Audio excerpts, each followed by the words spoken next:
Topic discuss करेंगे पूरी class में। एक तो लिमिटिंग रिएजेंट और उससे रिलेटेड क्वेश्चंस, साथ ही साथ PYQs भी करेंगे, प्रीवियस ईयर क्वेश्चंस जेईई और नीट के भी देखेंगे।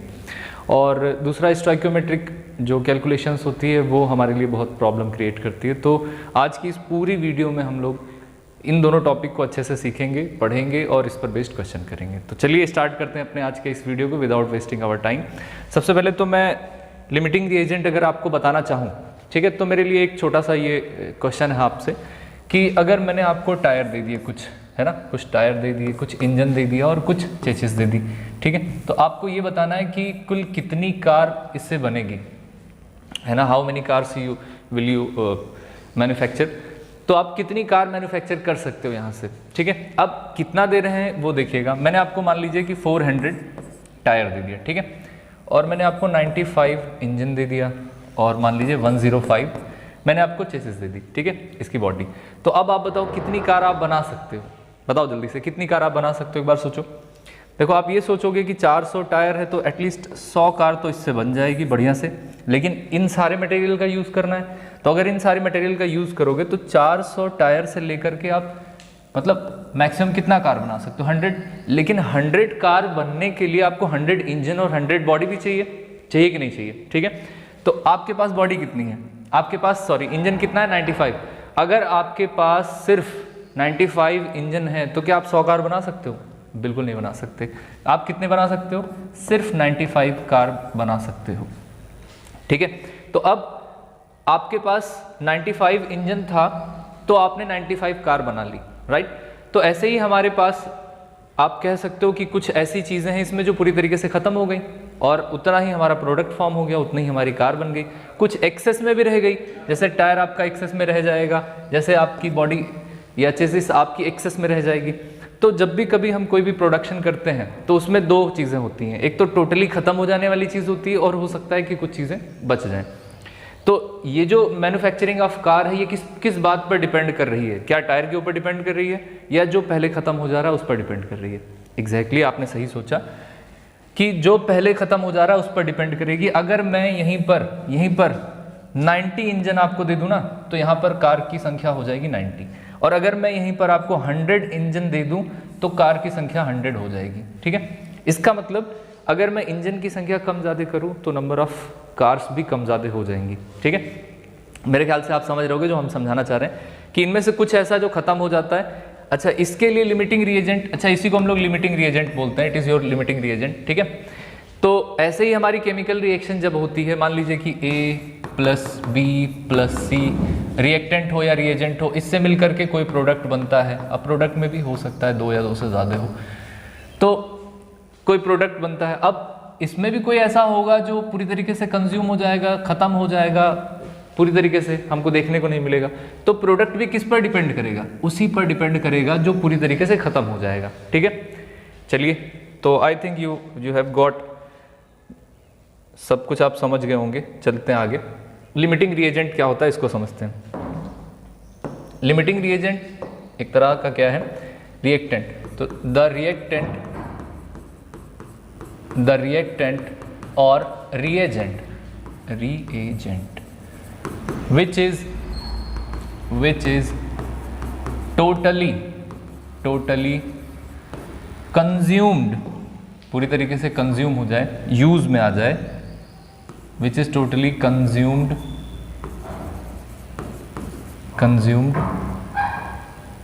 first, पहले कंज्यूम हो जाए first in a chemical reaction।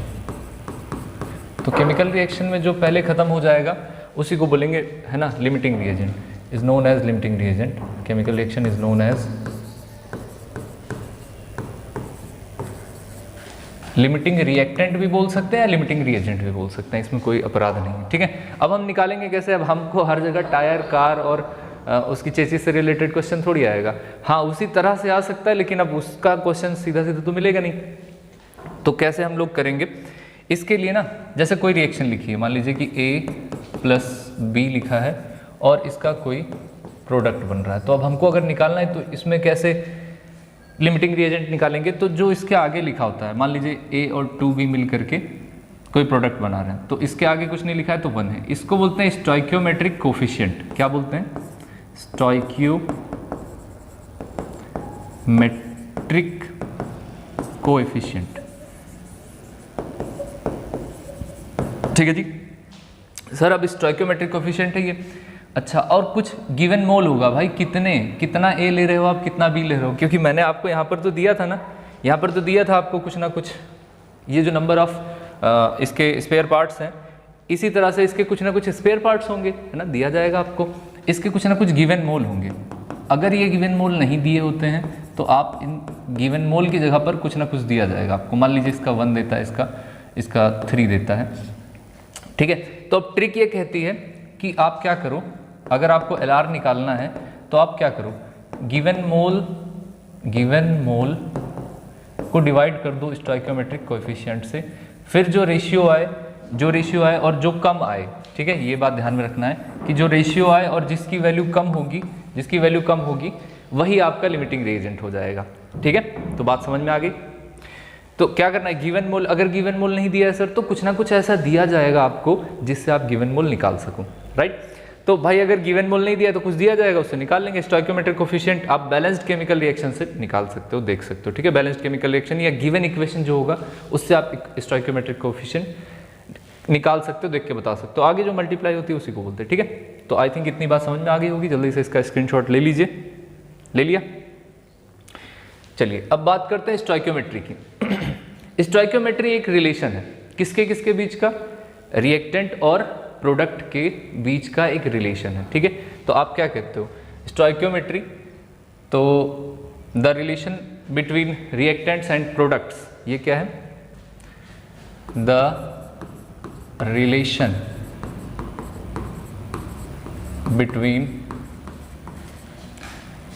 Reactants, है ना, वेरियस रिएक्टेंट्स कह लो, बहुत सारे होंगे, तो various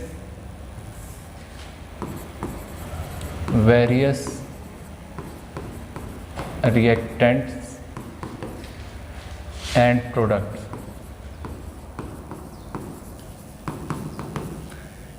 in the term of किसके रूप में होगा? इन टर्म ऑफ मोल्स, आपके मोल्स के फॉर्म में होगा, जिसको स्मॉल n से लिखते हो सकता है कि वो नंबर ऑफ पार्टिकल्स हो, ठीक है, मोल्स हो, वॉल्यूम हो, v से लिखते हो। नंबर ऑफ पार्टिकल्स है अगर तो उसको आप मॉलिक्यूल्स लिख दो, नंबर ऑफ मॉलिक्यूल्स के फॉर्म में होगा, जिसको आप कैपिटल N से रिप्रेजेंट कर देते हो। या हो सकता है कि मास के फॉर्म में हो, है ना, मास, जिसको आप W से रिप्रेजेंट करते हो। तो इनके रूप में अगर रिलेशन है, किसके बीच का? बहुत सारे रिएक्टेंट और बहुत सारे प्रोडक्ट भी हो सकते हैं। इनके दोनों के बीच में अगर इस फॉर्मेट से, इस टर्म से अगर आप रिलेट करते हो एक दूसरे को, तो उस रिलेशन को बोलते हैं स्टोइकियोमेट्री, है ना। Mass, the relation between various reactant and product in terms of moles, इतना इज नोन एज या इज कॉल्ड स्टोइकियोमेट्री। स्टोइकियोमेट्री और this calculation is known as stoichiometric calculations. ठीक है, तो अब इसके लिए क्या होगा, कुछ चीज़ें दी होंगी। जैसे मान लीजिए कि ये दिया है CH4, मीथेन है, और क्या देता है, इसका क्या कराना है, ऑक्सीडेशन कराना है। तो आप मीथेन का ऑक्सीडेशन कराने के लिए, या कोई भी हाइड्रोकार्बन है उसका ऑक्सीडेशन कराने के लिए ऑक्सीजन का यूज़ करोगे। ठीक है सर, अब जब भी कभी हाइड्रोकार्बन, क्लास 10th में सीख रखा है, अगर नहीं सीख रखा है कोई बात नहीं, इतना जान लो कि जब भी कोई हाइड्रोकार्बन होगा और हाइड्रोकार्बन का क्या कराएंगे, कंबस्शन कराएंगे, उसको जलाएंगे या ऑक्सीजन से रिएक्ट कराएंगे, तो क्या किस चीज़ में कन्वर्ट होगा? दो चीज़ में, एक ग्लूकोज और एक तो आपका कार्बन डाइऑक्साइड CO2 और दूसरा वाटर। ठीक है, तो मान लेते हैं कि दोनों गैस के फॉर्म में यहाँ पर कन्वर्ट हो गया, और ऑक्सीजन भी गैस है, मीथेन भी गैस है। ठीक है, तो अब इसका हमको किस टर्म में हम क्या क्या लिख सकते हैं, किस टर्म में क्या क्या लिख सकते हैं। तो पहले सबसे हम लिखेंगे इसका मोल। ठीक है, इसको मोल के टर्म में अगर लिखें स्मॉल n, तो हम लोग ये कह सकते हैं कि भाई देखो, इसका स्टोइकियोमेट्रिक बैलेंस्ड केमिकल इक्वेशन है, अगर बैलेंस्ड नहीं है तो पहले बैलेंस करो, और बैलेंस करने के लिए आपको क्या करना पड़ेगा, सबसे पहले कार्बन बैलेंस करो, फिर हाइड्रोजन बैलेंस करो, और तीसरे नंबर पर आप बैलेंस करो किसको, ऑक्सीजन को। तो ये सीक्वेंस है, आपको ये बैलेंस करना होगा। तो बैलेंस है क्या, एक कार्बन है हाँ सर, 4 हाइड्रोजन है, ओहो यहाँ 2, तो पहले आपको यहाँ 2 करना पड़ेगा, ठीक है। तो बैलेंस कर लिया। अब ऑक्सीजन बैलेंस है क्या, 2 और 2 यहाँ 4, तो गलत बात है भाई, यहाँ पर भी 2 करना पड़ेगा आपको, ठीक है। तो अब ये बैलेंस्ड केमिकल इक्वेशन हो गई, राइट। अगर मुझे मोल लिखना है ना, तो पहले स्टोइकियोमेट्रिक कोएफिशिएंट जो है ये इसका मोल है, तो यहाँ कितना हो जाएगा 1 मोल, यहाँ कितना हो जाएगा 2 मोल, यहाँ कितना हो जाएगा 1 मोल।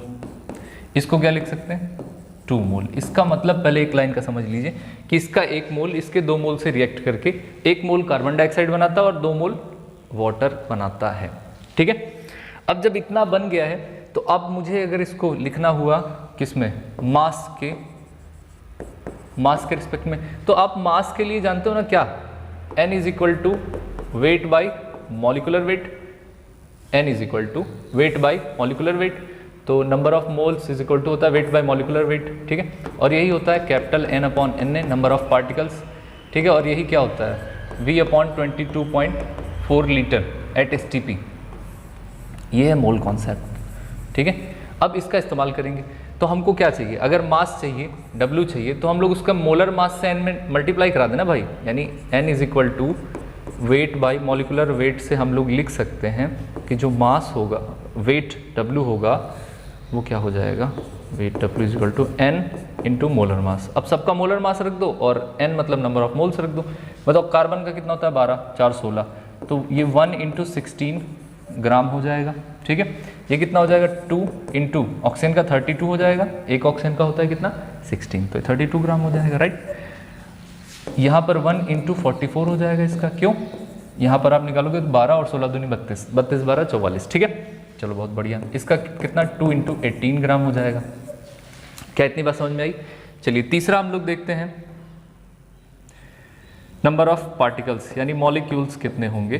नंबर ऑफ मॉलिक्यूल्स की बात करें अगर कैपिटल N से रिप्रेजेंट करो, तो बताओ कैपिटल N और स्मॉल n में, इन दोनों में रिलेशन ले लो, स्मॉल n और कैपिटल N अपॉन n ने। तो अगर मुझे यहाँ से लिखना हुआ, हट जा भाई तू, तो small n is equal to capital N upon n ने, यस सर।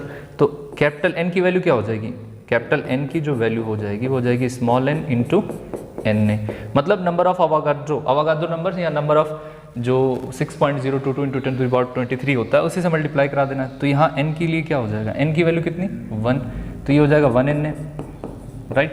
ये कितना n की वैल्यू 2, तो ये हो जाएगा 2n ने। ये कितना, ये 1n ने, और ये कितना 2n ने। मतलब समझ रहे हो आप, मतलब ये है कि इसका एक Na पार्टिकल इसके 2 Na पार्टिकल से रिएक्ट करके इसका एक Na बनाएगा, एक Na CO2 के बनेंगे और 2 Na बनेंगे आपके वाटर के, ठीक है। अगर हम इसको और किसी फॉर्मेट में लिखना चाहें यानी वॉल्यूम में लिखना चाहें, तो ये वाला रिलेशन लगा दो आपकी बार, वॉल्यूम और नंबर ऑफ मोल्स में क्या है 22.4 से आपकी मल्टीप्लाई हो जाएगा। अगर देखना चाहो तो यहाँ पर ये लिख सकते हो, यहाँ चलो मैं यहाँ लिख देता हूँ, n इज इक्वल टू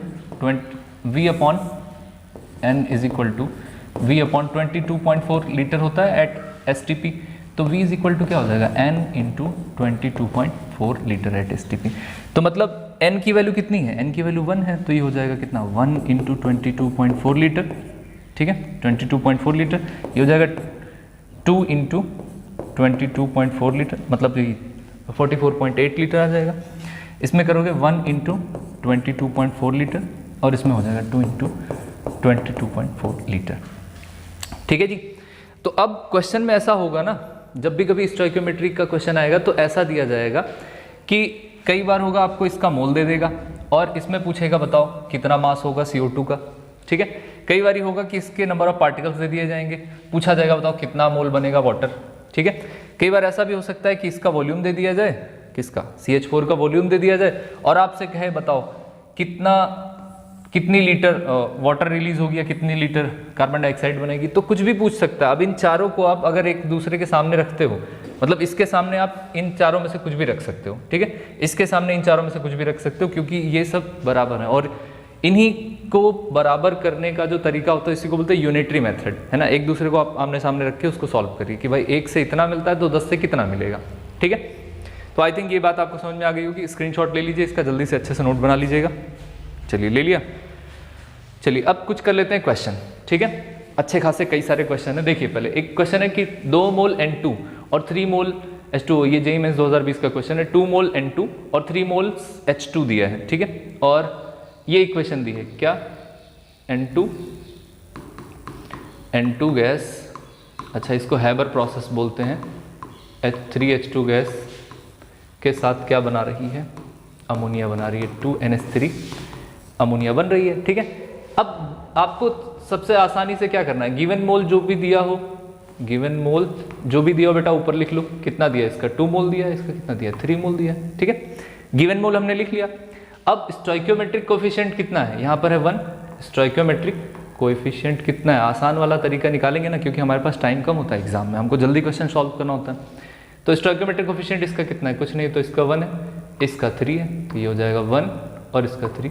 हम लोग को क्या करना है, अगर हम LR निकालना चाहते हैं, है ना, अगर लिमिटिंग रिएजेंट निकालना चाहते हैं बेटा, तो हमको क्या करना होता है, given mole divided by stoichiometric coefficient, given mole divide by stoichiometric coefficient, ये रहा, स्टोइकियोमेट्रिक कोफिशिएंट से डिवाइड कर दिए इसको, ठीक है। अब बताओ यहाँ कितनी वैल्यू आई 1, यहाँ कितनी वैल्यू आई 2, इनमें से कम कौन, इनमें से कम कौन, ये कम है ना, तो अगर ये कम है तो ये आपका LR हो जाएगा। यानी जो प्रोडक्ट होगा ना वो अब हाइड्रोजन के ऊपर डिपेंड करेगा, ना कि नाइट्रोजन के ऊपर डिपेंड करेगा। वही वाली बात है कि इंजन की क्वांटिटी कितनी है उसी के ऊपर डिपेंड करेगा।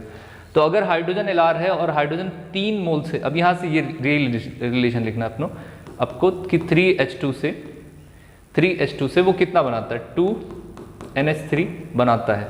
तो आपसे क्वांटिटी भी पूछा है, अच्छा 3H2 से आप बनाता है 2 मोल, तो इसमें बताना है कि प्रोडक्ट की कितनी क्वांटिटी होगी। अच्छा हाइड्रोजन का मोल कितना गिवन है, अच्छा गिवन भी 3 है, तो 3 से 2 बनाता है तो 2 मोल अमोनिया फॉर्म हो जाएगी और हाइड्रोजन इसका लिमिटिंग रिएजेंट हो जाएगा। तो पूछा था what is the limiting reagent, how much NH3 form, तो हाइड्रोजन एंड 2 मोल इसका राइट आंसर हो जाएगा। क्या आपने ये बात समझा? अगर समझ लिया है तो जल्दी से इसको अच्छे से लाइक और शेयर कर दीजिएगा, ठीक है। अपने दोस्तों में कीजिएगा और किसी के पास करने का आपका कोई फ़ायदा नहीं होगा, ना उनका किसी को कोई फ़ायदा होगा, ठीक है। चलो बहुत बढ़िया, चलिए अगला क्वेश्चन आप लोग एक बार ट्राई करिए, ठीक है। आप लोग एक बार ट्राई करिए खुद से रोक के, बहुत सिंपल है, देखो जल्दी से हम लोग इसको सॉल्व कर लेते हैं, बस 30 सेकंड का टाइम लगेगा। 4 मोल A है, A का गिवन है कितना 4, 2 मोल B है, ठीक है। स्टोइकियोमेट्रिक कोफिशिएंट है यहाँ पर कितना, बताओ जल्दी से, जल्दी बताओ, जल्दी बताओ। यहाँ पर है सर 1, स्टोइकियोमेट्रिक कोफिशिएंट यहाँ पर है 2, ठीक है। ये स्टोइकियोमेट्रिक क्या करना होता है, गिवन मोल को स्टोइकियोमेट्रिक कोफिशिएंट से ही तो डिवाइड करते हैं, तभी तो LR आता है। तो गिवन मोल कितना है 4, स्टोइकियोमेट्रिक कोफिशिएंट 1, ठीक है। गिवन मोल कितना है इसका, गिवन मोल है 2, स्टोइकियोमेट्रिक कोफिशिएंट 2, यहाँ पर आ गया 1, यानी B क्या हो गया, LR हो गया, B LR हो गया। तो अब 2B से बनता कितना है, प्रोडक्ट है ना, एक प्रोडक्ट बनता है, मान लीजिए 2B से एक प्रोडक्ट। तो find the limiting reagent and amount of product, ठीक है। तो 2B है यानी B यहाँ पर क्या है, LR है, लिमिटिंग रिएजेंट है कि नहीं होगा भाई, देखो रेशियो कम आएगा जिसमें वही तो LR होगा। तो B आपका क्या हो गया, लिमिटिंग रिएजेंट हो गया। और 1 मोल, यहाँ पर कुछ नहीं लिखा है तो आप 1 मान के इसको चलेंगे, ठीक है, या जितना लिखा होता फिर उसके अकॉर्डिंग हम लोग सॉल्व करते हैं। तो आई थिंक ये बात आपको समझ में आ गई होगी। तो ऐसे बहुत सारे क्वेश्चंस हैं आज के क्लास में हम लोग जो कि कर रहे हैं। चलो अगला क्वेश्चन है कि हाउ मेनी मोल्स ऑफ, हाँ ये बढ़िया क्वेश्चन है, थोड़ा डिफरेंट क्वेश्चन है। कह रहा है कि how many moles of O2 are required for complete combustion, है ना।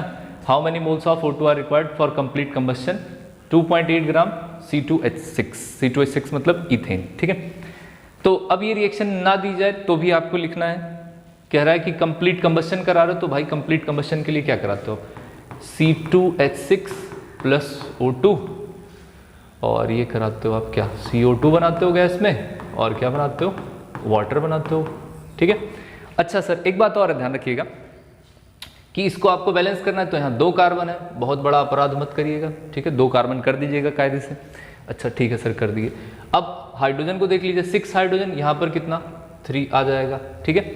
अब ऑक्सीजन देख लीजिए, 2 2 4 और यहाँ 3, तो यहाँ 7/2 कर दीजिए। सर 7/2 क्यों किए, 7 क्यों नहीं किए, अरे बबुआ बताओ, अगर 7 कर देते तो 14 हो जाता ना, तो 14 का आधा कितना होगा 7, तो इसीलिए 7 का आधा कर दो, ठीक है। अच्छा इस चीज़ को आप ऐसा भी लिख सकते हो, मान लीजिए कि C कार्बन X और हाइड्रोजन Y के फॉर्मेट में लिखा है, तो आप क्या करोगे, X प्लस Y/4 मल्टीप्लाइड कर देंगे आप इससे, तो O2 आ जाएगा, और यहाँ पर क्या आ जाएगा, XCO2 प्लस Y/2 H2O, ठीक है। उसी का ये जनरल फॉर्म है, लिखा हुआ है। कई बार ऐसा होगा कि आपसे पूछ लेगा कि कौन सा हाइड्रोकार्बन होगा, तो आपको x और y की वैल्यू चाहिए होगी ना। x और y की वैल्यू मिल जाने के बाद आप इस इक्वेशन का इस्तेमाल करते हुए आप यहाँ से हाइड्रोकार्बन बना लेना, x और y की वैल्यू रख के, ठीक है। अगले क्वेश्चन में मिलेगा अभी। तो चलिए अब इसको देखिए, आप इसको कहिए, पहले तो इसके मोल निकाल लीजिए। यहाँ पर कितने मोल हैं? इसका 1 मोल है, ठीक है। इसका 1 मोल रिएक्ट करता है इसके 3.5 मोल ऑफ O2 से, ठीक है। फिर इतना प्रोडक्ट बनाता है। आपसे पूछ रहा है कि how many moles of O2, सिर्फ O2 चाहिए तो O2 का देख लेंगे। अच्छा चलो पूरा रिलेशन लिख दो आप, 2 मोल CO2 बनेगी और कितनी मोल बनेगी? 3 मोल H2O बनेगा। बात सही है कि नहीं सही है? देख लो, लिख दे रिलेशन। अब बाकी रिलेशन भी लिख सकते हो, बट यहाँ पर पूछा है किसमें हाउ मेनी मोल्स, तो मोल्स ही पूछा है तो मोल्स में रखेंगे। भाई 1 मोल से 3.45 मोल लगता है, मतलब 1 मोल को अगर हमको पूरी तरीके से इसको जलाना है, इसको कंबस्शन इसका करा देना है, तो इसका 3.5 मोल लगेगा। लेकिन इसके कितने मोल हैं सर? मोल तो पता ही नहीं है ना, कितने मोल हैं? क्या दे रखा है? वेट दे रखा है 2.8 ग्राम। इसका मोलर मास तो हम निकाल सकते हैं ना। हाँ सर, ये तो n = हम लोग जानते हैं n = weight by molecular weight, ठीक है। तो वेट कितना दे रखा है? 2.8, और मॉलिक्यूलर वेट कितना होता है भाई? कार्बन का 12, 12 दूनी 24 और 6 30, तो ये कितना हो गया? 30 हो गया। जैसे आप इसको करोगे तो कुछ 0 पॉइंट कुछ वैल्यू आ जाएगी इसकी, है ना। एक बार आप कैलकुलेट कर लेना, 0.093 आ जाएगी, 0.093, ठीक है। इतना मोल आ गया। मतलब यहाँ पर गिवन कितना है? इसमें जो क्वेश्चन में दिया है ये दे करके, इंफॉर्मेशन दे करके, इसका मतलब है 0.093। तो अगर इसका 0.093 बनाना है तो आप क्या करो, जैसे आपने यूनिटरी मेथड लगाना इसमें कि सर 1 मोल के लिए 3.5 मोल की ज़रूरत पड़ती है। देखना बहुत ध्यान से, 1 मोल के लिए 3.5 मोल की ज़रूरत पड़ती है। तो हमको यहाँ पर कितना बनाना है? यहाँ तो इतना बनाना है क्योंकि क्वेश्चन में यही आ रहा है। तो 0.093 से दोनों साइड में मल्टीप्लाई करा दो, तो ये हो जाएगा 0.093 मोल ऑफ इथेन और 3.5 इंटू 0.093 मोल ऑफ O2, क्योंकि ये सारी बातें किसके लिए? O2 के लिए, और ये सारी बातें किसके लिए? इनके लिए, ठीक है। तो ये कहाँ से मिली? बैलेंस्ड केमिकल इक्वेशन से। फिर ये रिलेशन हमने लगा लिया, फिर क्वेश्चन में जो दिया है उसका रिलेशन लगा कर हम आगे। अब इन दोनों को मल्टीप्लाई करा दो, मल्टीप्लाई कराने के बाद जो मिलेगा वो आपको ऑक्सीजन का मिल जाएगा, और इसका आंसर हो जाएगा 0.32। जैसे आप इसमें मल्टीप्लाई कराओगे तो आ जाएगा 0.32, ठीक है। तो आई थिंक आप समझ गए होंगे इस चीज़ को बहुत अच्छे से। अब इसमें बहुत ज़्यादा कुछ मतलब और ज़्यादा दिमाग लगाने की ज़रूरत नहीं है, इतना सिंपल है, आसान सा है, साधारण सा, ठीक है। चलिए अगला क्वेश्चन, अच्छा क्वेश्चन था, स्क्रीनशॉट ना लिया हो तो ले लीजिए। ले लिया, चलो बहुत बढ़िया। चलिए अब रिएक्शन है, अब रिएक्शन दिया भाई 2A और B आपस में रिएक्ट करके 3C बनाता है, ठीक है सर। तो if 1 mole A reacts with 1 mole B, अब देखो गिवन क्या कह रहा है? कह रहा है कि अगर 1 मोल A का और 1 मोल B का रिएक्ट करे तो व्हाट इज लिमिटिंग रिएजेंट। कितना आसान है भाई, इससे ज़्यादा आसान चाहिए क्या? क्या था गिवन? कितना 1, और ये क्या है? स्टोइकियोमेट्रिक कोफिशिएंट 2, इसका 1, तो गिवन है 1, स्टोइकियोमेट्रिक कोफिशिएंट 1, ये तो हो जाएगा 0.5 ना, आधा हो गया, और ये 1, तो लिमिटिंग रिएजेंट कौन हो जाएगा? A हो जाएगा, तो A इज लिमिटिंग रिएजेंट। बताओ कितना सिंपल है, इससे ज़्यादा सिंपल चाहिए क्या? ठीक है, चलिए आगे चलते हैं। चलो हाँ, ये JEE मेंस 2022 का क्वेश्चन है। देखो 2Na और Cl2 आपस में 2NaCl बना रहा है, और आपसे पूछा जा रहा है कि लिमिटिंग रिएजेंट कौन होगा, ठीक है। लिमिटिंग रिएजेंट क्या होगा? तो लिमिटिंग रिएजेंट अगर आपसे पूछ रहा है तो कुछ ना कुछ दिया होगा उसने। ये दिया है, देखो ये दिया है किसके लिए और ये दिया है किसके लिए? बताओ भाई, यहाँ से आप नंबर ऑफ मोल्स ऑफ क्या निकाल सकते हो? गिवन मोल निकाल सकते हो ना। गिवन मोल निकाल के यहाँ रखो, इससे गिवन मोल इसका यहाँ रखो, और ये 2 और यहाँ पर 1 क्या दिया? Stoichiometric coefficient. तो आप निकाल करके रखोगे। तो बताओ यहाँ से, अगर मैं यहाँ से सोडियम के रिस्पेक्ट में चलूँ तो 2.3 गिवन है और 23 होता है सोडियम का हाँ मोलर मास, तो ये कितना हो जाएगा? 0.1, और यहाँ पर कितना है? 0.71 गिवन है, और इसका 71 हो जाएगा। क्लोरीन का 35.5 होता है, 2 गुना करोगे तो हो जाएगा 0.01, ठीक है। अब क्या करना है? इसको 2 से डिवाइड करो, क्योंकि ये तो गिवन मोल आ गया ना भाई, ये तो गिवन मोल आ गया। अच्छा सर, तो क्या करना है? स्टोइकियोमेट्रिक कोएफिशिएंट से डिवाइड करना है। तो आप इसको डिवाइड करोगे 0.1/2 और ये 0.01/1। जैसे ही करोगे 0. कितना आ जाएगा? 0.05 आ जाएगा ना। ये भाई ये 10 है तो ये कितना आ जाएगा? 0.05 आ जाएगा। और ये 0.01 ही रहेगा। तो आप ज़रा बताना कौन लिमिटिंग, ये कम तो यही लिमिटिंग रिएजेंट कौन हो जाएगा इसमें, Cl2 इज लिमिटिंग रिएजेंट हो जाएगा। ठीक है, देखो ऐसे ही क्वेश्चन आते हैं, आप विद इन सेकेंड लगा सकते हो इसको। ठीक है ना, अगर आप चाहो तो 30 सेकेंड के अंदर लगा सकते हो।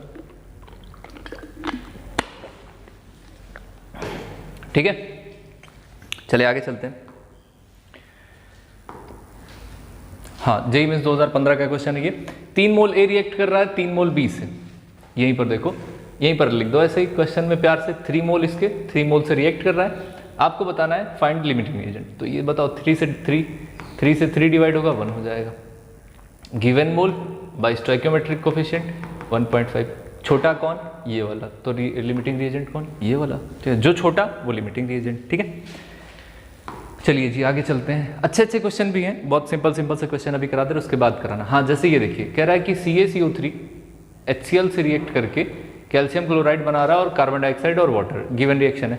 कह रहा है 250 ml अगर ये दिया है, अच्छा जी 250 ml दिया है, इसकी मोलरिटी दी है, रिएक्ट करता है। अच्छा एक बात बताओ, अगर 1000 ग्राम मैं CaCO3 को यहाँ पर लिख दे रहा हूँ, CaCO3 यहाँ लिख दे रहे हैं। ठीक है, क्या आप यहाँ से इसके मोल नहीं निकाल सकते, क्योंकि CaCO3 का क्या मोलर मास निकाल सकते हो ना। बहुत ध्यान से समझना, इसको एक एक बात बता रहे हैं। अगर CaCO3 का आप मोलर मास देखो तो कितना आ जाएगा, Ca का 40, कार्बन का 12, ऑक्सीजन का कितना 16 3 48, तो मिला जुला के कितना हो गया 100। मास अपॉन मोलर मास जैसे करोगे तो आ जाएगा 10 मोल। आ जाएगा कि नहीं आ जाएगा भाई, आएगा ना। अच्छा, अब जरा यहाँ से आप मोल निकाल सकते हो कि नहीं, देखो ध्यान से देखो इसको, है ना। ये क्या दी है, मोलरिटी। मोलरिटी की डेफिनेशन आपको अगर नहीं पता अभी देख लो, है ना। मोलरिटी होती है the number of moles of solute dissolve in 1 litre of solution. ये लीटर में गिवन होता है। ठीक है, अगर लीटर में नहीं ml में दिया है तो आप इसको 1000 से मल्टीप्लाई कराते थे। मोलरिटी कितनी गिवन है इसकी, 0.76। नंबर ऑफ मोल्स नहीं पता सर। वॉल्यूम कितना है 250। ठीक है, लीटर में कन्वर्ट करना पड़ेगा तो आप क्या करो 1000 से यहाँ पर डिवाइड कर दो, ये कितना आ जाएगा 4। ठीक है, 4 और मल्टीप्लाई करा दो इसको n से, तो 0. अरे यार ये क्या कर रहे हैं, 0.76 इंटू 4 ये आ जाएगा मोल। तो इसके मोल कितने हो गए, यहाँ पर इसको मल्टीप्लाई कराओगे तो कितना आ जाएगा। ठीक है, इसको हम लोग अगर मल्टीप्लाई कराते हैं तो आ जाएगा ये 0.19, है ना।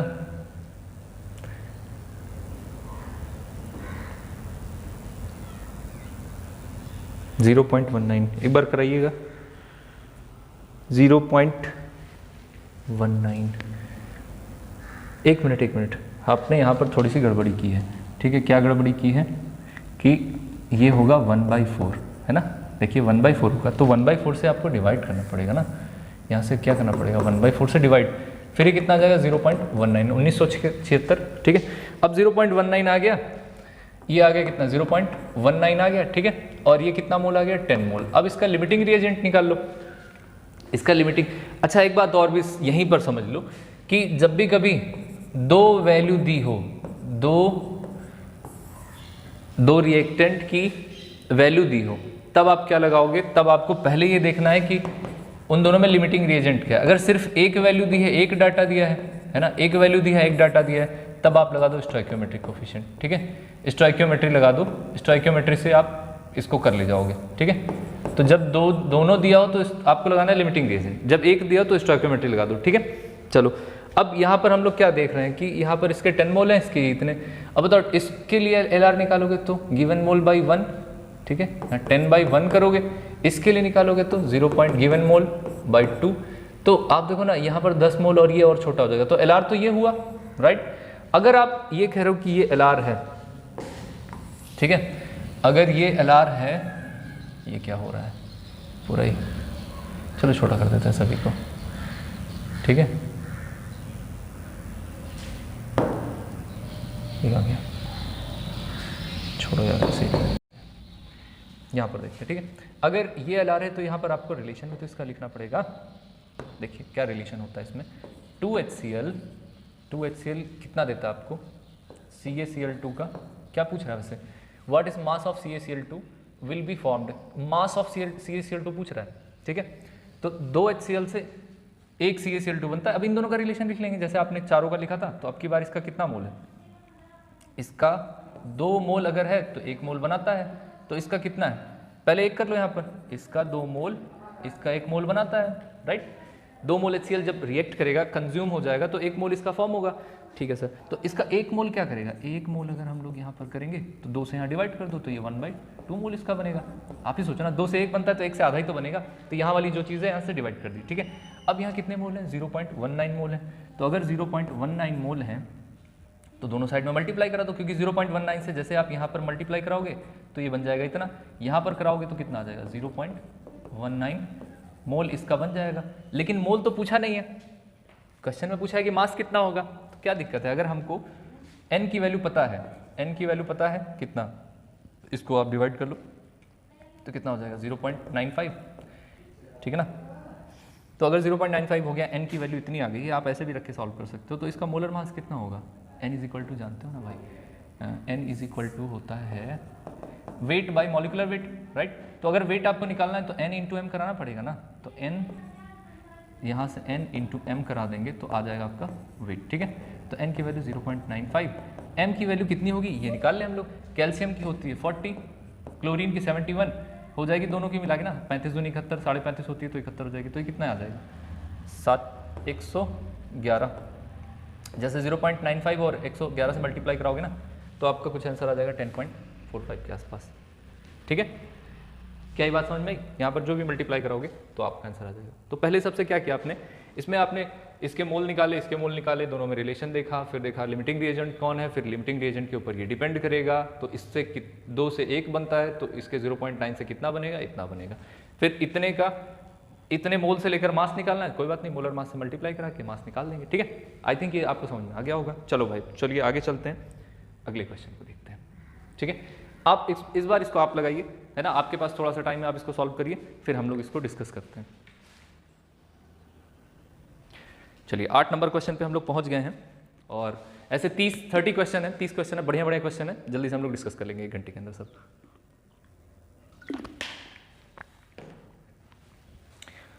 देखो भाई, नीट 2024 का है ना, इसी टाइप के क्वेश्चन आ जाते हैं, बहुत टफ क्वेश्चन नहीं आता इससे। 2 मोल NO रिएक्ट कर रहा है 1 मोल O2 से, तो यहाँ गिवन कितना है, 2 मोल रिएक्ट कर रहा है 1 मोल से, तो बताना है लिमिटिंग रिएजेंट क्या होगा। अरे कितनी बार ऐसे क्वेश्चन करोगे भाई, यहाँ पर कितना 2/2 करके 1 हो जाएगा, यहाँ 1 करके 1 हो जाएगा, तो क्या हो जाएगा सर, यहाँ 1/1 करके 1 हो जाएगा, तो क्या हो जाएगा, ठीक है। तो 1 होने से क्या है, दोनों का 1 आ गया, तो इसका मतलब कोई भी लिमिटिंग रिएजेंट नहीं है, ठीक है। तो नन इसका आंसर हो जाएगा कि ना तो NO लिमिटिंग रिएजेंट है ना तो O2, कोई डिसाइड नहीं कर सकता कि फाइनल प्रोडक्ट कितना बनेगा, है ना, दोनों बराबर से इसमें रिएक्ट कर रहे हैं, तो कोई भी लिमिटिंग रिएजेंट नहीं होगा, ठीक है। चलिए अब एक रिएक्शन दिया N2, वही पुरानी रिएक्शन है। अगर 50 kg दिया है, थोड़ा सा चेंज किया है, आपको 50 kg N2 से 50 kg N2 से क्या निकाल लेना है, पहले इसके मोल निकाल लेने हैं। यहाँ पर गिवन मोल है ना, गिवन मोल के रूप में आपको क्या करना है, इसका निकाल लेना है। 10 kg H2 से क्या करना है, आपको इसका मोल निकाल लेना है। तो यहाँ पर आप जैसे निकालोगे 50 kg के लिए मोल, ठीक है। N is equal to weight कितना, 50 kg, भाई गलती मत करना, इसको पहले ग्राम में चेंज करना, ठीक है। तो 50 किलो मतलब 50,000 ग्राम, N2 का मतलब 28, ठीक है, क्योंकि नाइट्रोजन गैस का मोलर मास कितना, N2 N का होता है 14, ठीक है, तो N2 का कितना हो जाएगा 28।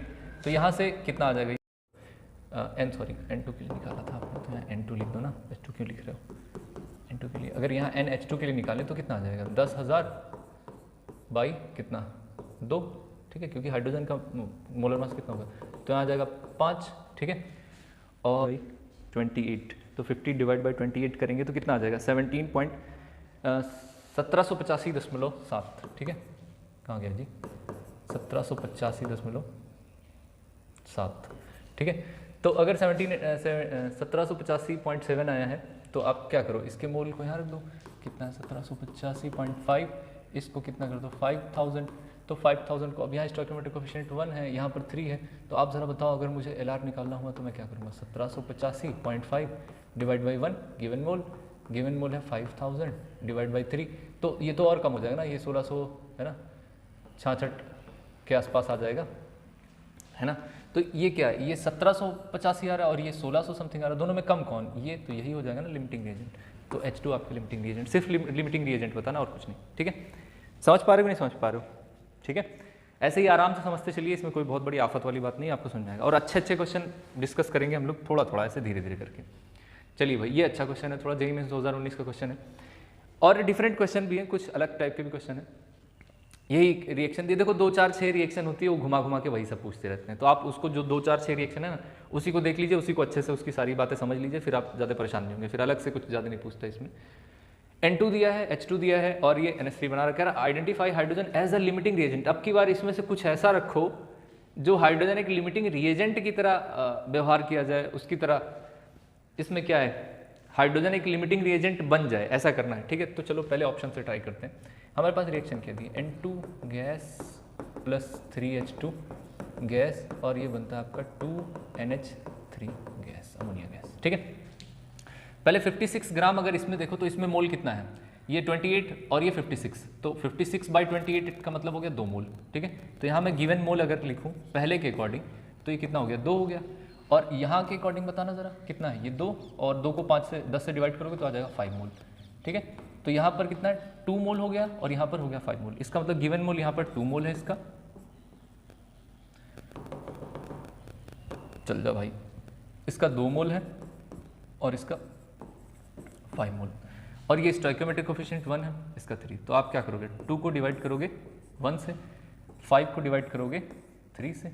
ठीक है, तो बताओ यहाँ कितना आएगा 2, यहाँ पर कितना आएगा बताओ, 3 1 जा 3 है ना, और 3 पॉइंट कितना आ जाएगा 20 है ना, तो 6 7 आ जाएगा के आसपास। यहाँ कितना आ रहा है 2, यहाँ पर आ रहा है 1.67। बताओ ये कम आ रहा है ना, तो यही तो लिमिटिंग रिएजेंट हुआ। और क्वेश्चन में भी कह रहा था कि hydrogen as a limiting reagent हमको बताना है। ठीक है, तो जल्दी से आप देख लो, यहाँ अगर लिमिटिंग रिएजेंट आ गया, इसका मतलब पहले वाले पे ही सेट हो गया मामला, आपको बाकी चेक ही नहीं करना, आप चेक कर लो, और सब में चेक करना पड़ेगा। जब एडवांस में देते हैं तो हमको चारों ऑप्शन देखना पड़ता है। ठीक है, तो मान लीजिए यही क्वेश्चन अगर इसी टाइप का क्वेश्चन एडवांस में आ जाए तो आपको फिर सारे क्वेश्चन देखने पड़ेंगे। हालांकि इतना आसान क्वेश्चन देगा नहीं इसमें, लेकिन आपको सारे ऑप्शन चेक करने पड़ेंगे। हो सकता है कि मल्टीपल करेक्ट में ये वाला भी आ जाता उसमें, लेकिन आप चेक कर लोगे तो पता चलेगा, बाकी सब में नहीं आएगा। यहाँ सिंगल आंसर क्वेश्चन था ये। ठीक है, अच्छा क्वेश्चन था। नेक्स्ट क्वेश्चन है, हाँ, the minimum amount of JEE mains 2019 का क्वेश्चन है कि the minimum amount of O2 consumed per gram of reactant, 1 gram reactant में। ठीक है, तो पहले सबसे हम लोग क्या करेंगे कि सबकी अपनी रिएक्शन है तो सबका अपना अपना देखेंगे। कह रहा है कि मिनिमम अमाउंट ऑफ O2 बताना है। O2 किस में सबसे कम लगेगा पर ग्राम रिएक्टेंट, ये जो रिएक्टेंट है ये, और ये O2 भी आपका रिएक्टेंट है, तो एक रिएक्टेंट में कितना मिनिमम कितना लगेगा O2, इसके लिए कितना मिनिमम लगेगा कि प्रोडक्ट फॉर्म हो जाए, इसके लिए कितना मिनिमम, इसके लिए कितना मिनिमम, सबके लिए देखना है। ठीक है, तो बारी बारी सबके लिए देखते हैं। तो यहाँ लिख देते हैं C3H8 है ना, और ये क्या है 5O2, और बनता कितना है 3CO2। एक के लिए देखिएगा, बाकी सब ऐसे ही कर लेंगे एज इट इज़ 4H2O। ठीक है, क्या ऐसे ही ऐसे। अच्छा बताइएगा, ये इसका मोल कितना है, 1 मोल, राइट। इसका कितना है 5 मोल, और इसका बनता है 3 मोल, और इसका बनता है 4 मोल। क्या ये बैलेंस है, क्या ये बैलेंस, 3 कार्बन, हाइड्रोजन 4 दूनी 8 हाइड्रोजन, ऑक्सीजन 3 दूनी 6 4 10 है ना, बैलेंस है। अगर बैलेंस ना होता तो ये चीज़ गड़बड़ जाती। ठीक है, अच्छा सर, तो इसका 1 मोल इसके 5 मोल से रिएक्ट करता है, और कह रहा है how many amount of O2। ठीक है, मिनिमम बताना आपको। तो अगर मैं ये कहूँ कि इसके 1 मोल में कितना मास है, तो बारते हैं 36 36 8 44। इसका मतलब चल जा भाई, ये क्या कर रही है, इसका मतलब कि 44 ग्राम ये आपका प्रोपेन रिएक्ट करेगा। 5 मोल इसका, 1 मोल O2 में कितना होता है बताइए, 32 होता है, तो 32 पंचे कितना हो जाएगा, ये कितना हो जाएगा 32 × 5 कितना हो जाएगा भाई, 5 दूनी 10 5 3 15, तो 160 ग्राम हो जाएगा ना। यानी 44 ग्राम के लिए 160 ग्राम ऑक्सीजन लग रही है। तो हमको बताना है 1 ग्राम प्रोपेन को क्या कराने के लिए, कंबस्शन करा के जो प्रोडक्ट है उसको बनाने के लिए 1 ग्राम, तो इसका कितना लगेगा, तो भाई यहाँ पर 1 बनाना पड़ेगा ना, तो इसको हमको किससे डिवाइड करना पड़ेगा 44 से। फिर इसको भी किससे डिवाइड करोगे 44 से, क्योंकि जो भी आप करा रहे हो दोनों में कराओ, फिर मिनिमम ऑक्सीजन पता लगेगी। यहाँ तो हो गया 1 ग्राम। यहाँ पर अगर हम इसको डिवाइड करेंगे 160/44 से, तो मैंने पहले से कुछ निकाल रखा, 3.64 ये आ जाएगा, 3.64। आप कैलकुलेशन है इसीलिए थोड़ा टाइम जाएगा। तो 1 ग्राम अगर हमको इसको स्वाहा करना है तो 3.64 ग्राम ऑक्सीजन चाहिए पर ग्राम में, कह रहा है ना minimum amount of O2 consumed per gram of reactant. इसको ध्यान में रखिएगा, पर ग्राम ऑफ रिएक्टेंट। तो पर ग्राम बना लिया, ऐसे सब में करेंगे, मतलब उसके मोलर मास से ऑक्सीजन निकालो और इसके मोलर मास से डिवाइड करो। तो ये तो इसके लिए आ गया, चलो ऐसे दूसरे के लिए निकाल लेते हैं, दूसरे ऑप्शन के लिए, बी ऑप्शन के लिए। क्या है इसका? P4 फॉस्फोरस का मास यहाँ पर दे रखा है 31, तो P4 का कितना हो जाएगा 31 × 4, ठीक है। तो कितना हो गया ये 4 × 3 12 और 124 ग्राम। और ऑक्सीजन इसमें कितना लग रहा है? वही कितना 160 ग्राम। तो अगर इसको पर बनाना है तो आपको क्या करना पड़ेगा, 124 से इसमें डिवाइड, 124 से इसमें डिवाइडेशन, ठीक है। तो ये 1 ग्राम बन गया। अब इसका कितना ग्राम बना वो आप देख लेना, वो बन जाएगा 1.29 ग्राम, 1.29 ग्राम। मतलब समझ रहे हो, 1 ग्राम फास्फोरस को अगर हमको प्रोडक्ट में कन्वर्ट करना है तो कम से कम आपको 1.29 ग्राम ऑक्सीजन देना पड़ेगा। और यही मिनिमम बताना है आपको, यही अमाउंट मिनिमम देखना है आपको, ठीक है। तीसरा ऑप्शन चेक कर लो, तीसरे में क्या दे रहा है 4Fe, एक Fe का कितना होता है 56, तो 4Fe का कितना हो जाएगा 56 × 4 कितना आ गया भाई 6 चौक 24 के 4 5 चौक 20 2 22 224, ठीक है 224। अच्छा उसमें कितना ऑक्सीजन कितना लग रहा है 32, 32 × 3 कितना लग रहा है 32 या 96, 96। तो आप जरा देखना, अगर इसको पर ग्राम बनाना है तो इसका मतलब 224 को 224 से डिवाइड करो, तो ये हो जाएगा 1 ग्राम Fe, और ये कितना हो जाएगा 96, और इसको भी 224 से डिवाइड करना पड़ेगा। जो ऑपरेशन करो दोनों साइड में करोगे तो यहाँ पर भी कुछ आ जाएगा, ठीक है। यहाँ पर जो वैल्यू आएगी वो आएगी 0.43, कितनी आ जाएगी 0.43। लास्ट वाला भी चेक कर लो, फिर आप अपना आंसर बता देना खुद ही, ठीक है।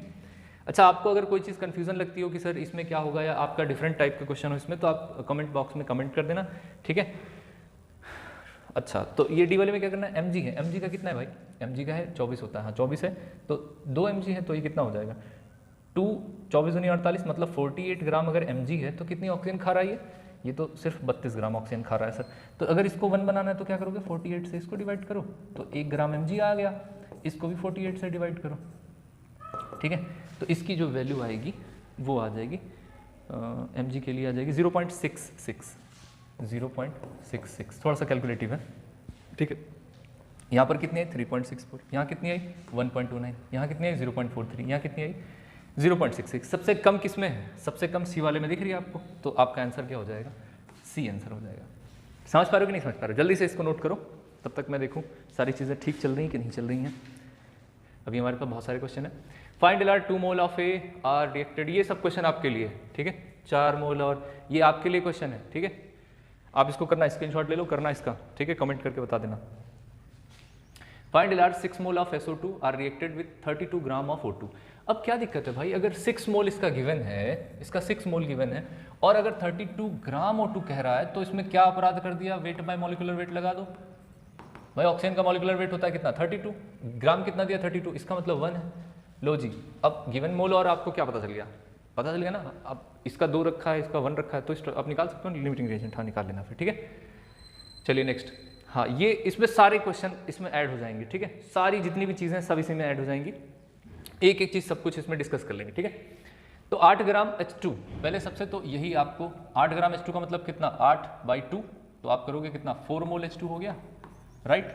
और इतना मॉलिक्यूल O2 का दिया है, अच्छा जी इतना मॉलिक्यूल O2 का दिया है, नंबर ऑफ मॉलिक्यूल N दिया है ना, कैपिटल N, और कैपिटल N दिया है अगर तो उसको Na से डिवाइड करके नंबर ऑफ मोल्स निकाला जा सकता है ना। आपने ये पढ़ा होगा कि नहीं पढ़ा है। चलो मैं इसको कहाँ लिख दूँ, थोड़ी सी जगह में चाहिए, चलो इधर देख लो इधर, क्योंकि बाकी सारी जगह यूज़ के लिए। तो n = n/Na होता है, n की वैल्यू दी है 6 है ना, 6 × 10⁻23, लगभग इतनी वैल्यू इसकी भी होती है, तो दोनों कट के आ जाएगा 1, ठीक है।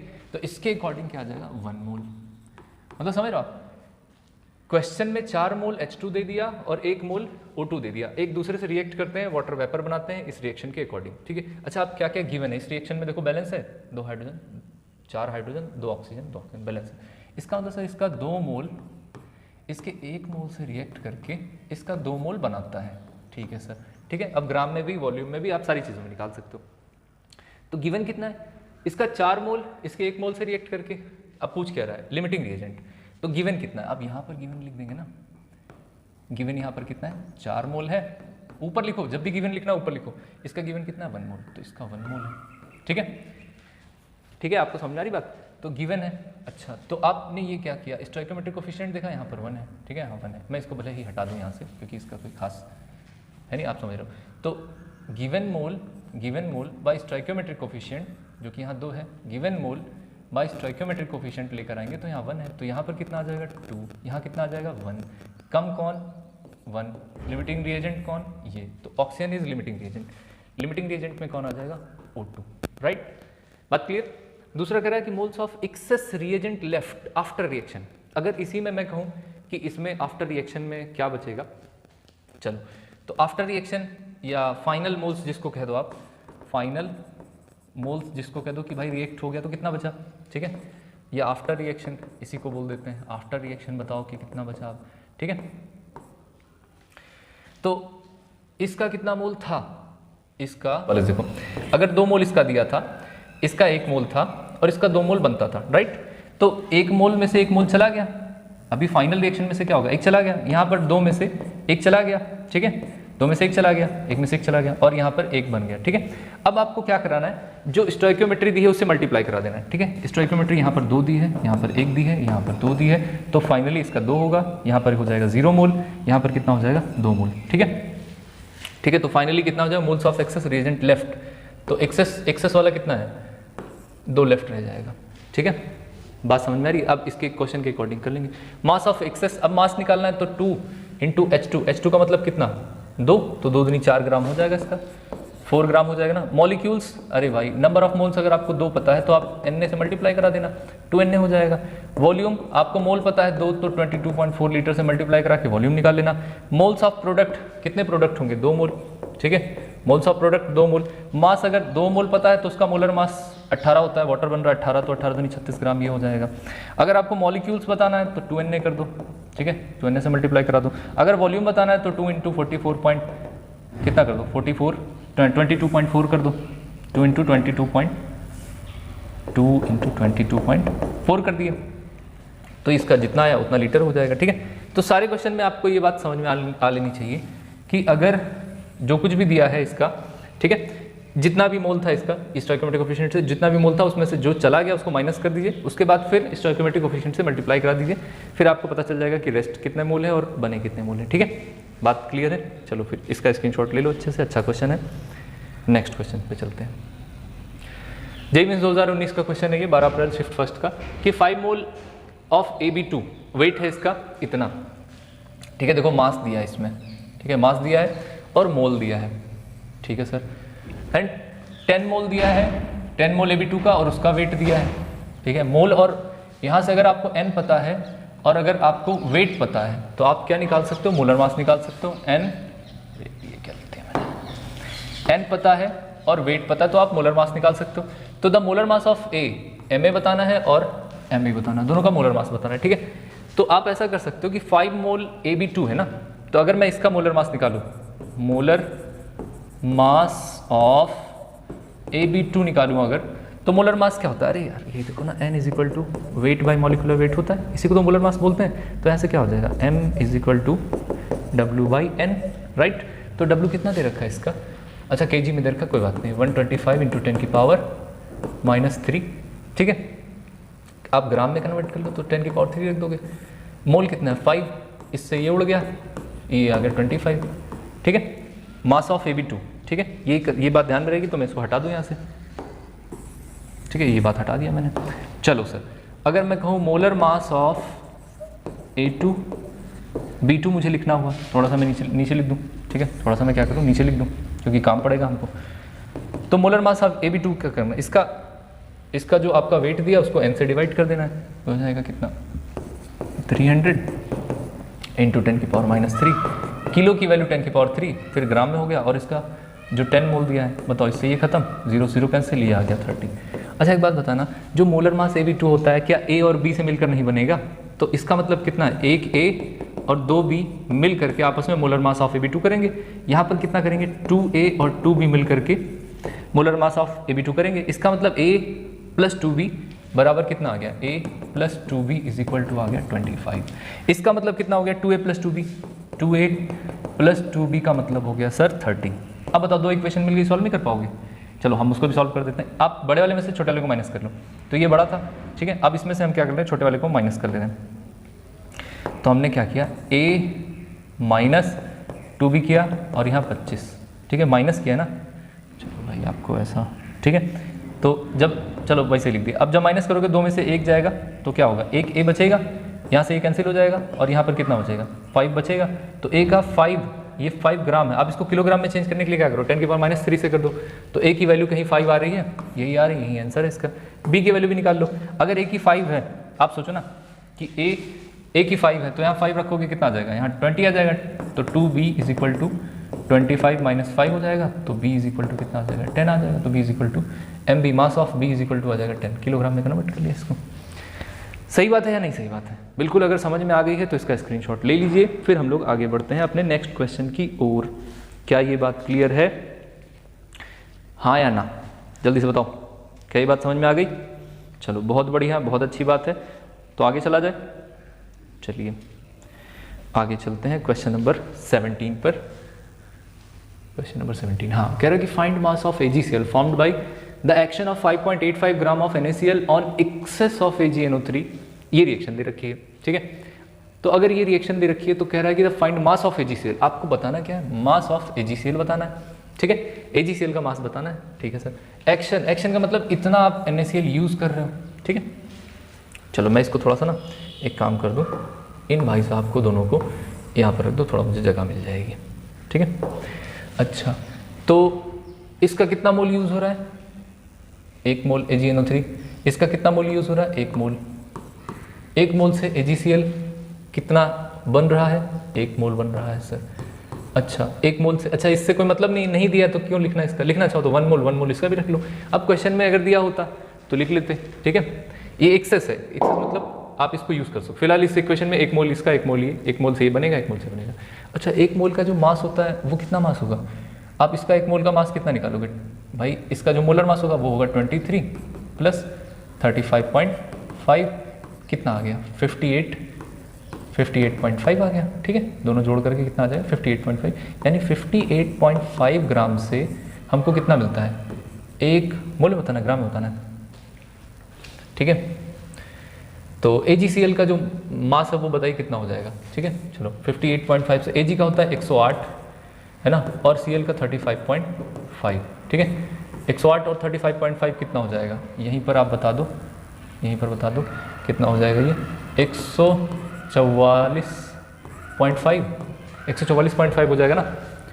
अरे हाँ या ना, अरे इतना तो आप बोल सकते हो ना, कमेंट में बोल दो, प्यार से बोल दो, अच्छे से बोल दो कि 58.5 है तो 108 मतलब 144.5 ग्राम बनेगा। इसके 1 मोल से 1 मोल बनता है, तो 1 मोल जो मास होगा उतने 1 मोल मास से इसका 1 मास बनेगा इतना।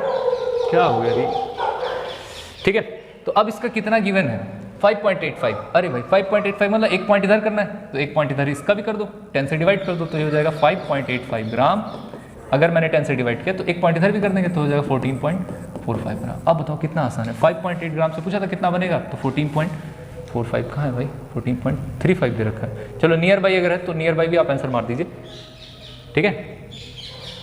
14.45 होना चाहिए यहाँ पर फिलहाल, ठीक है। तो 8 5 13 143 आएगा, सही लिखा है इसमें 143 आएगा, तो ये सही है, बल्कि है ना 143 आएगा तो ये सही है, वहाँ 143 आएगा जोड़ने में एरर कर रहे थे हम लोग, ठीक है। बात समझ में आ रही है नहीं आ रही है, या फिर मैं ऐसे ही चिल्लाया जा रहा हूँ, आप अपना टाइम ऐसे ही वेस्ट किए जा रहे हो। जल्दी से नोट करो इसको, फिर आगे चलते हैं। अगला क्वेश्चन 2 4 17 है ना, ऐसे 13 क्वेश्चन और डिस्कस करेंगे बस आज के क्लास में। 10 ग्राम H2 react with N2 will be volume of NH3। NH3 बताना, अरे यार देखो अब रिएक्शन तो आपको पता ही है, क्या रिएक्शन होती है कि N2 + 3H2 gives you 2NH3, ठीक है। इसका कितना दे रखा है 10 ग्राम। अच्छा 10 ग्राम का मतलब अगर मैं इसको लिखूं तो इसका 3 मोल, इसका 2 मोल बनाएगा। हाँ सर ये बात तो सही है, 3 मोल का मतलब कितना, 1 मोल में हाइड्रोजन में कितना 2 होता है, तो 3 मोल में 6 ग्राम हो जाएगा ना। मास इसका लिख दिए, इसका मास भी लिख सकते हो, मास में पूछा नहीं, इसका पूछा है किसमें ml में, तो 2 × मतलब लीटर में पूछा है, तो 2 मोल से इसका हमने क्या बना दिया, लीटर बना दिया ना, वॉल्यूम बना दिया। अब वही बात थी स्टोइकियोमेट्री वाली, ठीक है। तो 6 ग्राम से इतना ml बनता है, क्वेश्चन में कितना ग्राम दिया 10 ग्राम बनाना है। ओके सर कोई बात नहीं, इसको पहले आप 1 ग्राम बना लो। तो जैसे इसको 1 ग्राम बनाना चाहोगे 6 से इधर डिवाइड करना पड़ेगा, दैट मीन्स 6 × 22.4 करना पड़ेगा ना। 10 बनाना अजी 10 से मल्टीप्लाई करा दीजिए, 10 से मल्टीप्लाई करा दीजिएगा तो कितना आ जाएगा बताइए 22.4।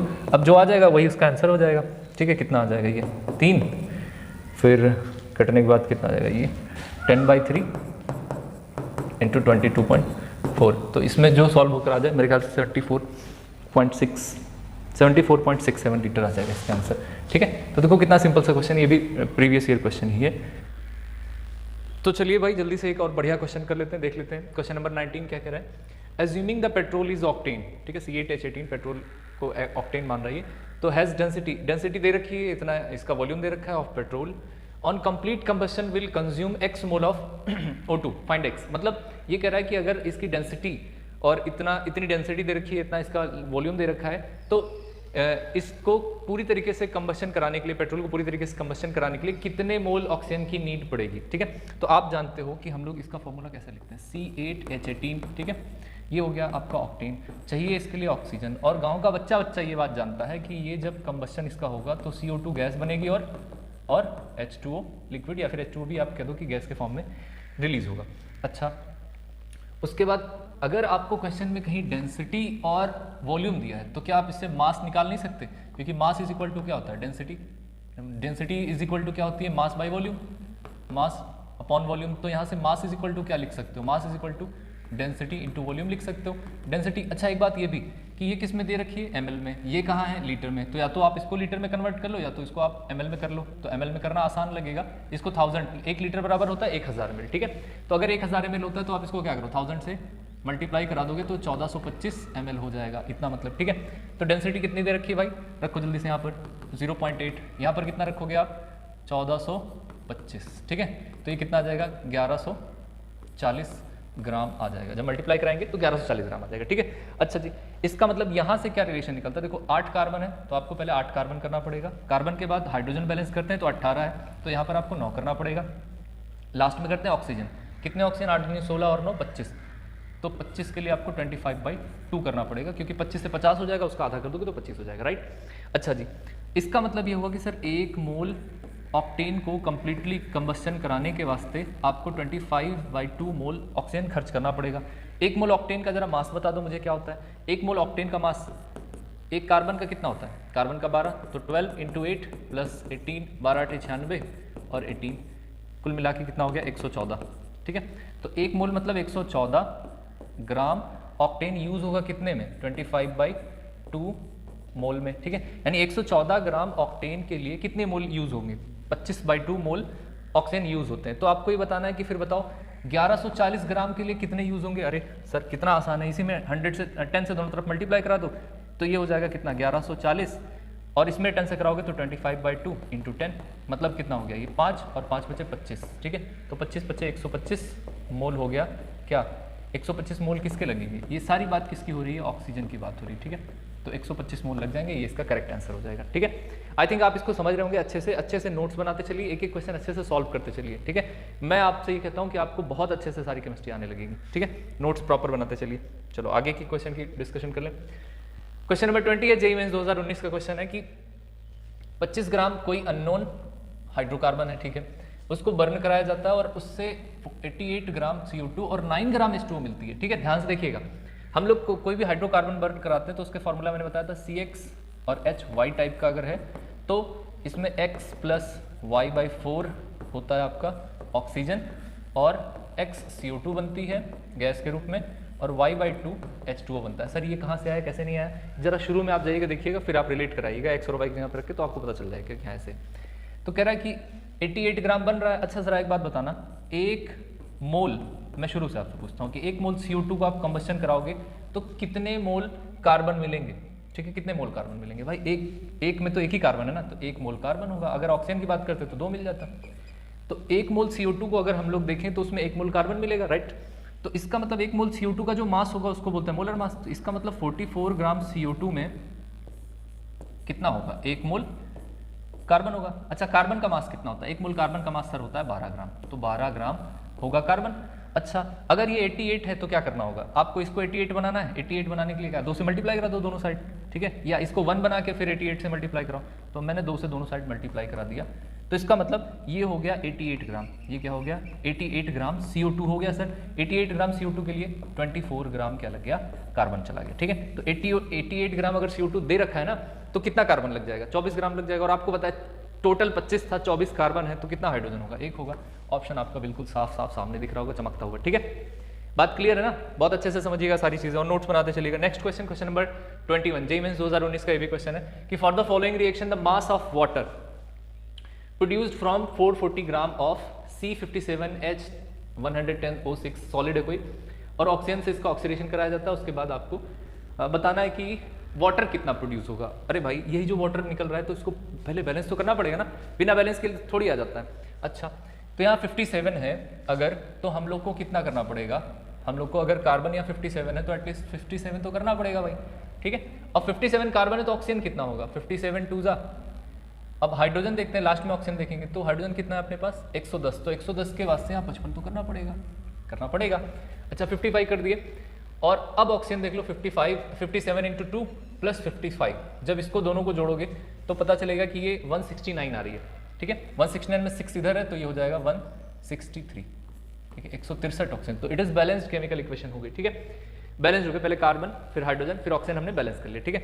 जैसे इसको बैलेंस कर लोगे सर, अब क्या कह रहा है आपसे, अच्छा अगर एक इसका यूज कर रहे हैं 1 मोल, ठीक है, 1 मोल इसका इस्तेमाल कर रहे हैं तो कितने मोल वाटर बन रहा है 55, यहाँ पर लिख देते, ठीक है।